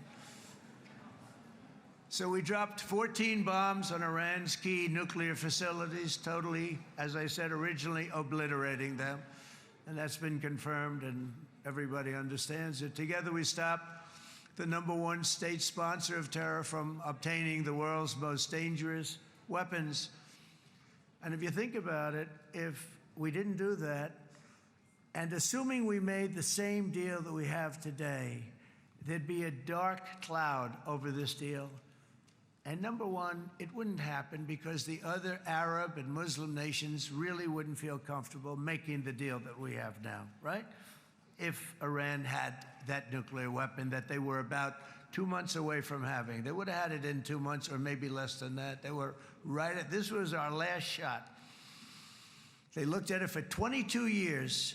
This was our last shot. The pilots told me that. They said, 22 years, sir, they looked at it. Our predecessors looked, they studied it. 3 times a year would do drills on that exact attack. And boy, did they get it right. But let's assume they didn't, and let's assume there was large-scale nuclear weapons in the hands of Iran. We couldn't be here today. Even if we signed the deal, which we couldn't do because a lot of people would not want to have anything to do with it, we took a big cloud off of the Middle East and off of Israel.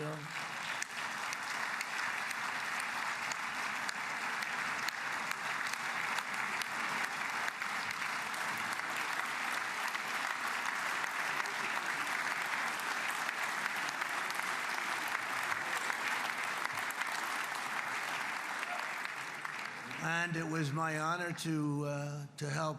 But isn't it true, though, that can you imagine the same, let's assume, Bibi, the same documents, we had everything the same, but you had somebody out there that was, in the opinion of everybody, all-powerful in the Middle East. They took a big hit, didn't they? Didn't they take a big hit? Boy, oh boy. They got hit from one side, from the other. And you know it would be great if we could make a peace deal with them, and I think that's big. Would you be happy with that? Wouldn't it be nice, I think? Because I think they want to. I think they're tired. Somebody said, sir, they're starting their nuclear program again. I said, let me tell you something. They're not starting anything. They want to survive. The last thing they want to do is start digging holes again in mountains that just got blown up and start. They're not doing it. They want to survive, okay? But I think we have a chance. Steve, you, and I think Jared, come on, I'll call you back for another one. We always bring Jared when we want to get that deal closed. We bring Jared, but Steve, you and Jared and the General and Pete and Marco, you'll get that deal done easy. I think that'll be easy. But first we have to get Russia done. We got to get that one done. If you don't mind, Steve, let's focus on Russia first, all right? We'll get it done. In Lebanon, the dagger of Hezbollah, long aimed at Israel's throat, has been totally shattered. My administration is actively supporting the new president of Lebanon in his mission to permanently disarm Hezbollah's terror brigades. He's doing very well. And build a thriving state at peace with its neighbors. And you're very much in favor of that, I know. And good things are happening there, really good things. And with this week's ceasefire, we've achieved the most challenging breakthrough of them all. The most challenging breakthrough maybe ever. I mean, I've never seen anything like it. I've been involved in a lot of success. I have never seen anything like what's going on today all over the world. People are dancing in the streets, not just in Israel. They're dancing in the streets of countries that would have never danced in the street about what's happening today. They're dancing in those streets. So this long and difficult war has now ended. You know, some people say 3,000 years, some people say 500 years, whatever it is. It's the granddaddy of them all. And in an unprecedented achievement, virtually the entire region has endorsed the plan that Gaza will be immediately demilitarized, that Hamas will be disarmed, and Israel's security will no longer be threatened in any way, shape, or form.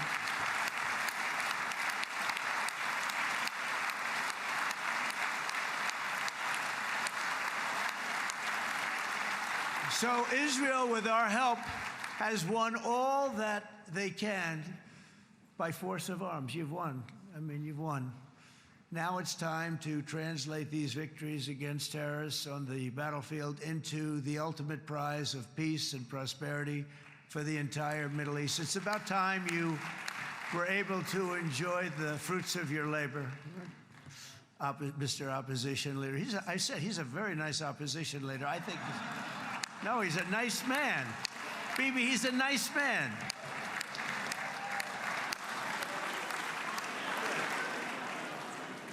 He knows what he's doing, right? Nah, he's a very nice guy. Well, see, now you can be a little bit nicer, Bibi, because you're not at war anymore, Bibi.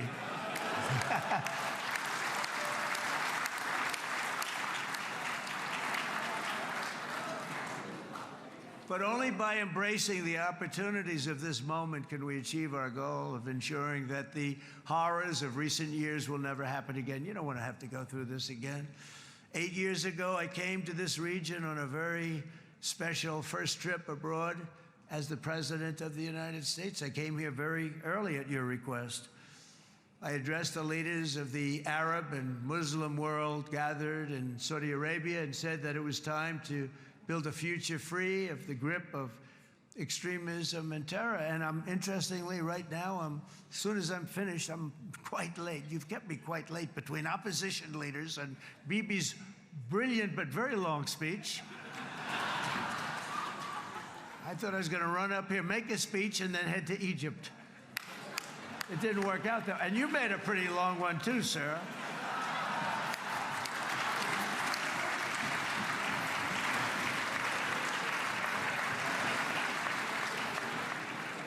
But I liked what you all said. It could be worse. Supposing on top of it, I didn't like what you said. That would be no good, Ron, would it? Ron, you did a great job, by the way, Ron.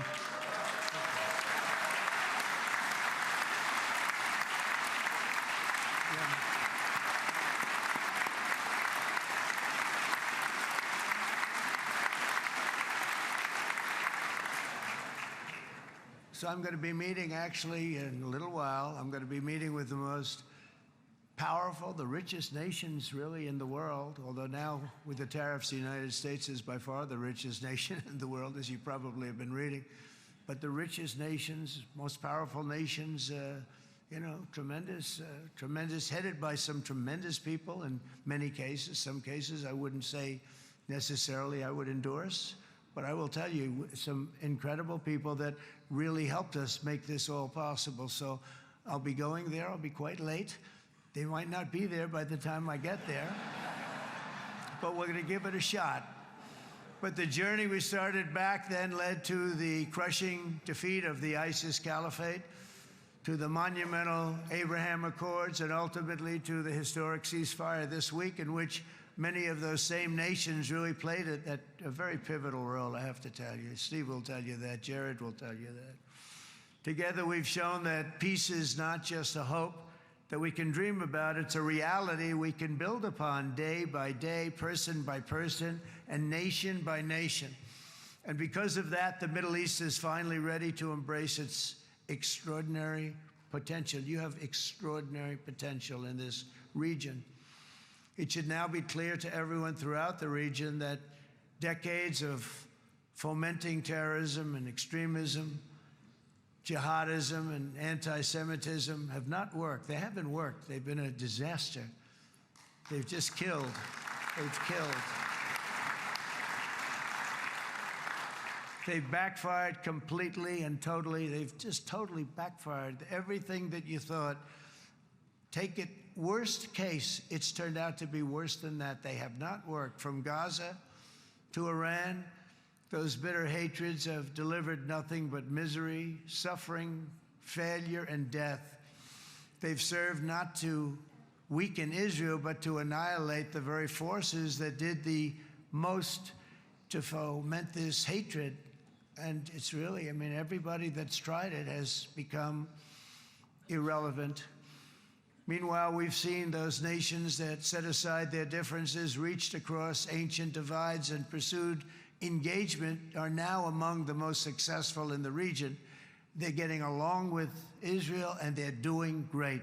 And I can tell you the 4 nations that joined the Abraham Accords early on, and you'd all be doing me a favor, and I'm going to be saying this in a little while to some other friends, would love you all to, is this right, Jared? Join up in the Abraham Accords. We have to join up and get together. You can have that whole thing filled out. We had a very weak administration, worst president in the history of our country by far.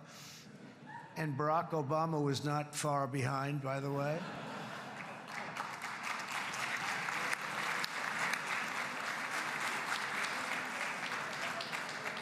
And they did nothing with this incredible document, the Abraham Accords, but now you can fill them up. Now you have peace, you have people that really like Israel. I'll tell you what, and they like Israel a lot more today than they did even 5 weeks ago. You've made a lot of, you've come back. You've come back strong because it was getting to be a little nasty out there in the world, and ultimately the world wins. You can't beat the world. Or I would say to Bibi, it's now time, and he understood it better than anybody, because ultimately, you know, the world's a very big place, and I've said a lot. I said, this piece of land is very small. It's unbelievable what you've done with that tiny, you look at a map even of just, not the world, the Middle East, and you have this little dot. And think of what you've done. It's incredible. It's incredible.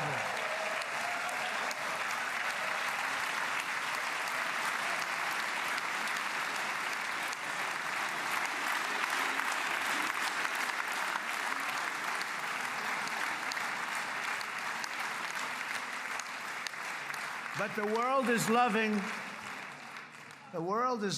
Israel again. And I said to Bibi, you know, the world is big and it's strong.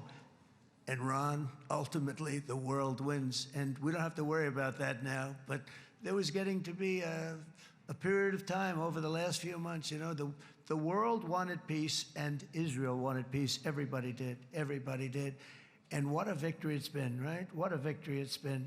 If you would have gone on for 3, 4 more years, keep fighting, it was getting bad. It was getting heated. The timing of this is brilliant. And I said, Bibi, you're going to be remembered for this far more than if you kept this thing going, kill. It would be it would not be the same. And I just want to congratulate you for having the courage to say, that's it, we've won. And now let's enjoy our lives and let's rebuild Israel and make it stronger and bigger and better than it's ever been before. We're going to do that. Took a lot of guts.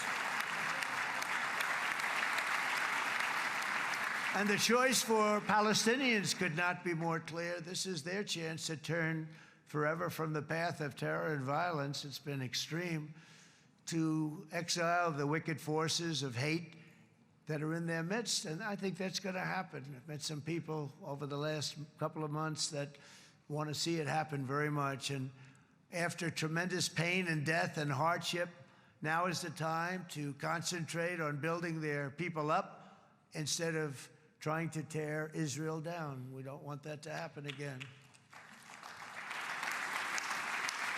And the total focus of Gazans must be on restoring the fundamentals of stability, safety, dignity, and economic development so they can finally have the better life that their children really do deserve after all these decades of horror. I intend to be a partner in this effort in the sense that we're going to help and we're going to do something that became unbelievably popular. Everybody wants to be on it. It's called the Board of Peace, okay? How about that? Is that a beautiful name? Like a board of peace.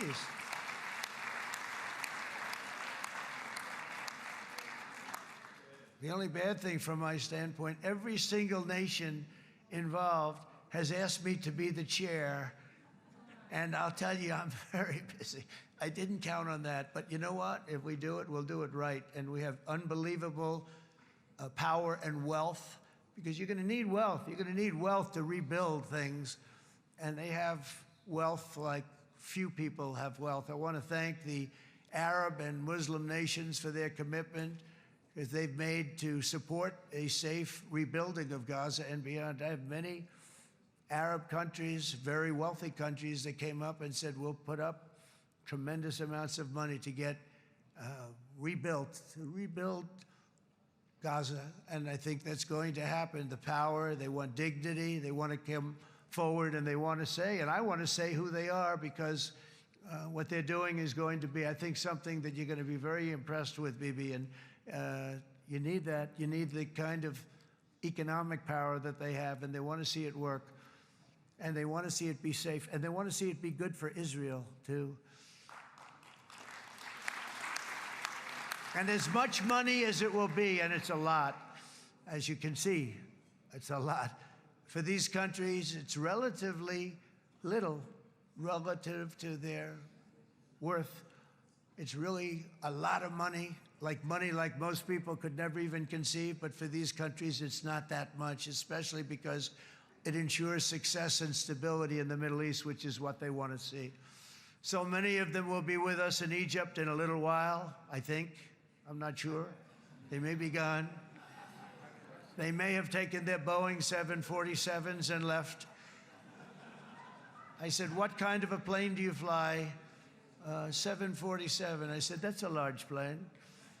No, they may have. Steve, do you think they've left on their their brand new Boeing 747s? Or, I don't know. We're going to find out soon. It's going to be a big story.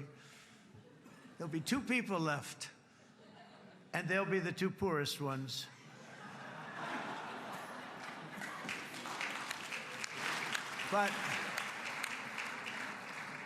But it will be the wealthiest and most powerful group of nations. So the group that we have assembled, that's waiting for us, is the wealthiest and most powerful group ever assembled at one time. There has never been a group like this.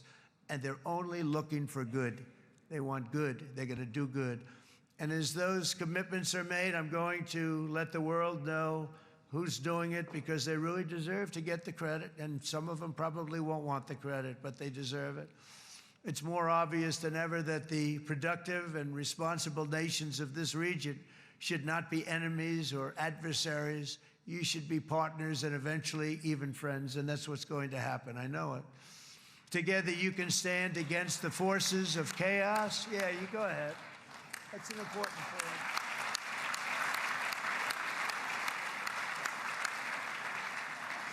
Because you can stand against the forces of chaos that threatened all of your interests, and it's always a big threat, and unleash incredible prosperity and opportunity for all the people of these lands, and that's what's going to happen. You're going to unleash numbers and success, the likes of which Israel has never been able to think of, because you're so firm, and you should be, and you've done the right thing in defending yourself. You're not going to have to worry so much about it. You've won, and now you can build, and you can do things that you never even thought possible. When you put that genius into doing something else, it's going to be something it's going to be a miracle. The miracle in the desert, it's going to be amazing. And it already is in a true sense. But it'll be wonderful when you can spend time thinking about other than war and defense and offense also. To that end, it's my firm hope and dream, frankly, that together the Abraham Accords will turn out to be everything that we thought they would. Those 4 countries were very, very brave in doing it. They did it at a very early point, and every single one of them benefits unbelievably financially. And if you noticed, even in this bad period that we just went through, they all remained a member of the Abraham Accords. They've done unbelievably well. And you know who you are, and I want to thank you.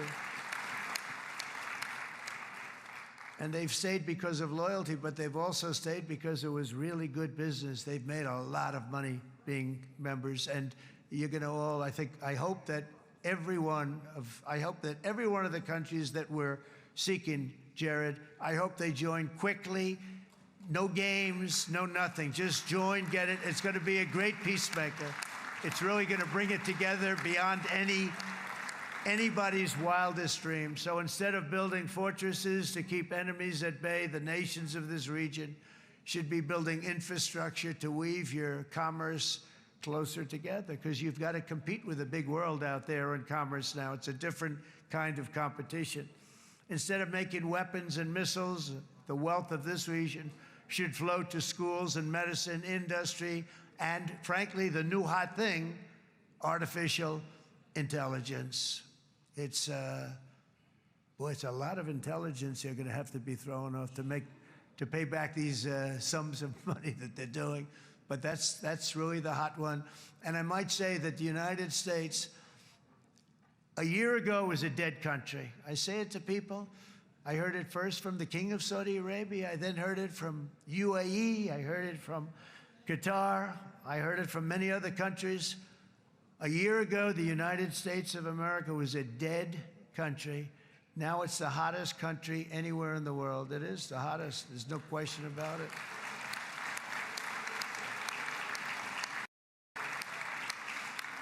In fact, if you go back a year ago, before the election, although once we had November 5th, we became hot because people got it. I would say November 5th was a time that we became really hot. But once you go back a couple of years, if I were in charge and the country was doing what they nobody was going to ask me to speak. Nobody asked Joe Biden to come up and speak, I guarantee you that. And if they did, he would have turned them down, I promise you. He didn't speak. He didn't speak, and he didn't speak well.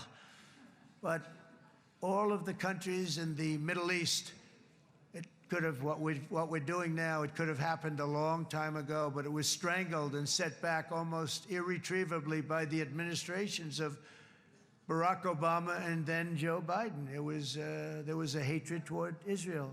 There was an absolute hatred. The setbacks really started when President Obama signed the Iran nuclear deal.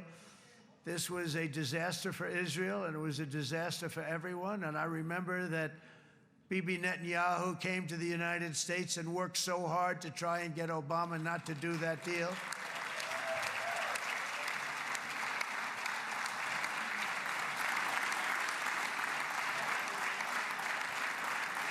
He worked so hard.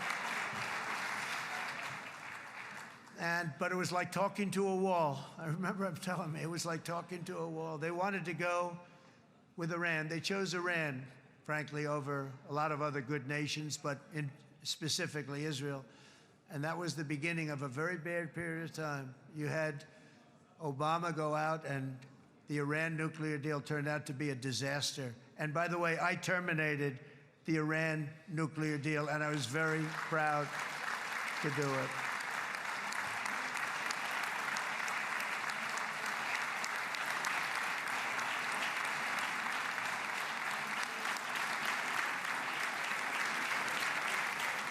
Yet even to Iran, whose regime has inflicted so much death on the Middle East, the hand of friendship and cooperation is open. I'm telling you, they want to make a deal. That's all I do in my life. I make deals.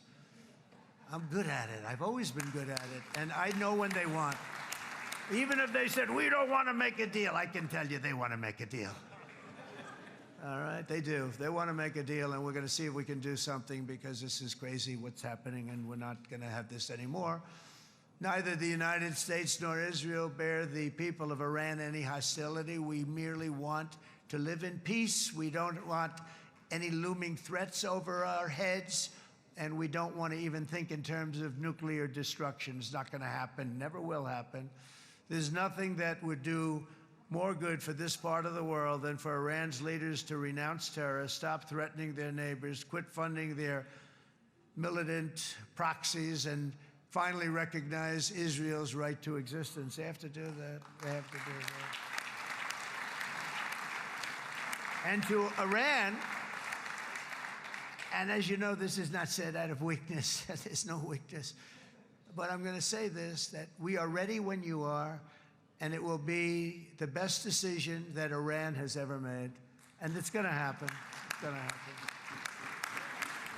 And they're good people. I know a lot of Iranians in the United States. They're good people, smart, hardworking people. They don't want to see what's happened to their country. The story of fierce Israeli resolve and triumph since October 7th should be proof to the entire world that those who seek to destroy this nation are doomed to bitter failure. The state of Israel is strong, and it will live and thrive forever.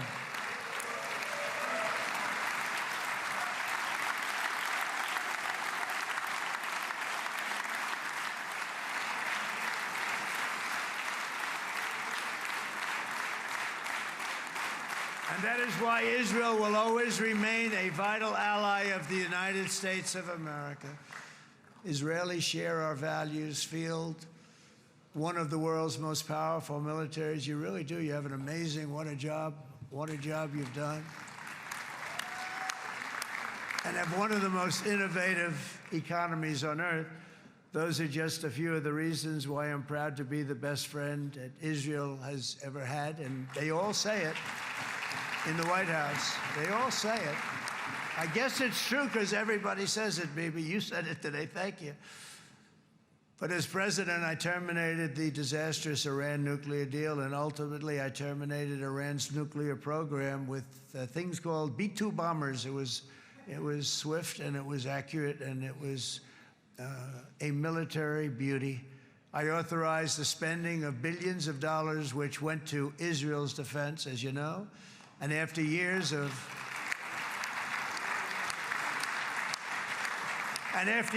broken promises from many other American presidents, you know that, they kept promising. I never understood it until I got there. There was a lot of pressure put on these presidents. It was put on me too, but I didn't yield to the pressure. But every president for decades said, we're going to do it. The difference is I kept my promise and officially recognized the capital of Israel and moved the American embassy to Jerusalem.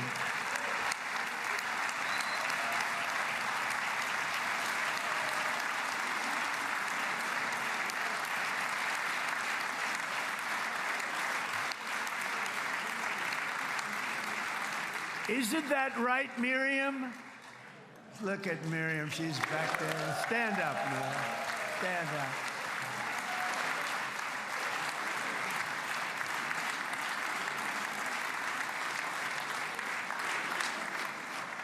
Miriam and Sheldon would come into the office. They'd call me. He'd call me. I think they had more trips to the White House than anybody else I can think of. Look at her sitting there so innocently. She's got $60 billion in the bank, $60 billion. And I think she's saying no more. And she loves Israel, but she loves it, and they would come in, and her husband was a very aggressive man, but I loved him. He was a very aggressive, very supportive of me. And he'd call up, can I come over and see you? I say, Sheldon, I'm the president of the United States. It doesn't work that way. He'd come in, we would do. But they were very responsible for so much, including getting me thinking about Golan Heights, which is probably one of the greatest things to ever happen to Israel.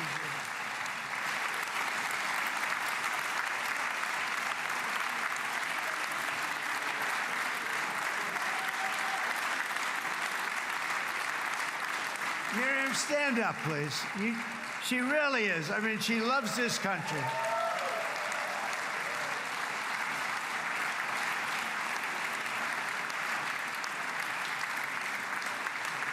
She loves this country. Her and her husband are so incredible. We miss him so dearly.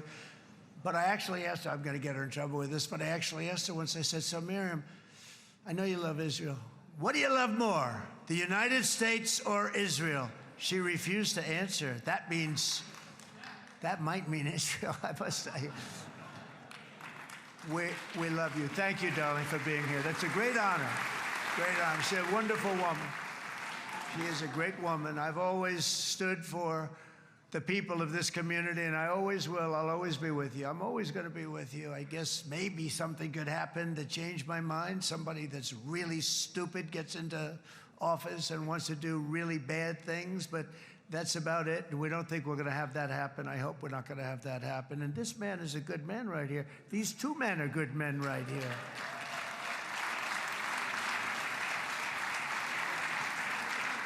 Hey, I have an idea. Mr. President, why don't you give him a pardon? Give him a pardon. Come on.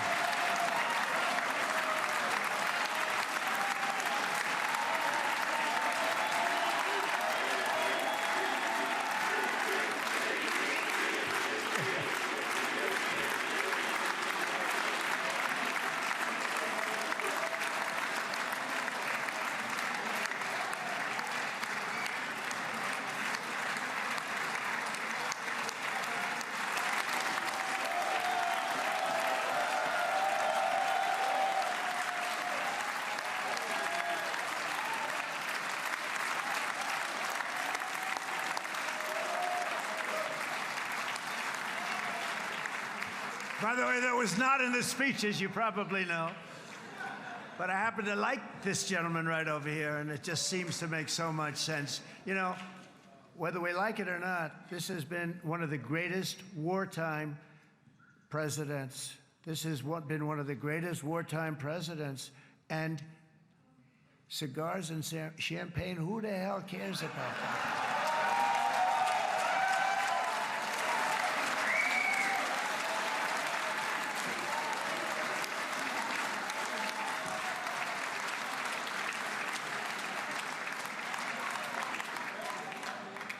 All right, enough controversy for the day, right? Actually, I don't think it's very controversial. So, you know, I mean, I see so popular. You are a very popular man. You know why? Because you know how to win.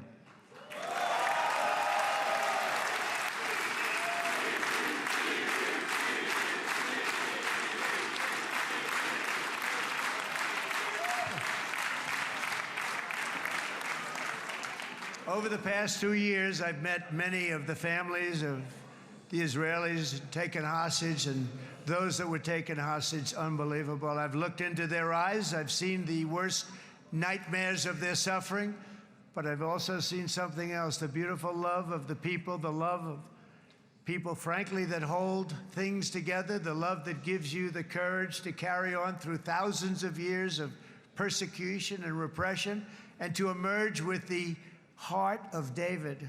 It's the heart of David. It's that love that's defeated the enemies of civilization, built this incredible country and this unbelievable economy, and forged one of the great democracies of the world. That is why it's a true honor to stand here today and address this assembly in your ancient and eternal now capital, Jerusalem. I'm proud to have helped in that regard. This city and this nation stand as living proof that a much brighter future for this entire region is truly within our grasp. For thousands of years, Jerusalem has been a home to Christians, Jews, Muslims, and people of all ethnicities and creeds. This is the holy center of the world's three great Abrahamic faiths. I like that too. Adorned, it's the first time I've seen that word in a while. Adorned with their sacred sites and alive with their pilgrims and visitors from every corner of the globe. But here between the Western Wall, the Temple Mount, and the hill called Calvary, people of every faith and background live, work, pray, serve, and raise their families side by side, and they do it with love. This example is just one of the modern miracles that Israel has given to the world.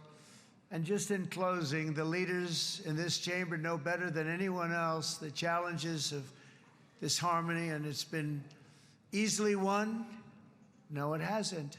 It has not been. It's been so tough, but it has been, some say, a miracle. What you've done is a miracle. Look at your size. Look at your chances when it all started. And you know, if you think about it, you are safer today, stronger today, and more respected today than at any time in the history of Israel. Think of it. People used to say it wouldn't exist. They don't say that anymore, do they? Yet if safety, security, and coexistence can thrive here in the winding alleys and ancient paths of Jerusalem, then surely peace and respect can flourish among the nations of the broader Middle East. The God who once dwelled among his people in this city still calls us, in the words of Scripture, the turn from evil and do good, to seek peace and pursue it. So he still whispers truth into the hills and knolls and valleys of his magnificent creation, and he still writes hope into the hearts of his children all over the world. And that is why even after 3,000 years of pain and conflict, the people of Israel have never given up from the threats of Zionism, from all sorts of threats. You want the promise of Zion. You want the promise of success and hope and love and God. And the people of America have never lost faith in the promise of a great and blessed future for all of us. From the very first day that modern Israel was founded, we have stood together through thick and thin of setbacks, and through victory and defeat, through glory and heartache. We have built industries together. We have made discoveries together. We have confronted evil together, and we have waged war together, and perhaps, most beautifully of all, we have made peace together. And this week, against all odds, we have done the impossible and brought our hostages home.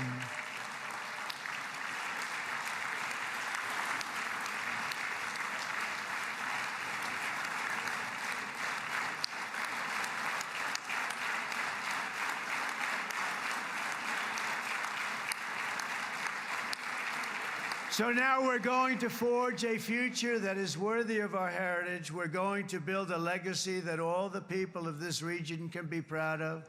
New bonds of friendship, cooperation, and commerce will join Tel Aviv to Dubai, Haifa to Beirut, Jerusalem to Damascus, and from Israel to Egypt, from Saudi Arabia to Qatar, from India to Pakistan, from Indonesia to Iraq, from Syria to Bahrain, Turkey to Jordan, the United Arab Emirates to Oman, and Armenia to Azerbaijan, another war that I just settled. We are going to have hope, harmony, opportunity, and happiness here in the spiritual and geographic center of the entire world. That's what you are. Israel, America, and all of the nations of the Middle East will soon be safer, stronger, greater, and more prosperous than ever before.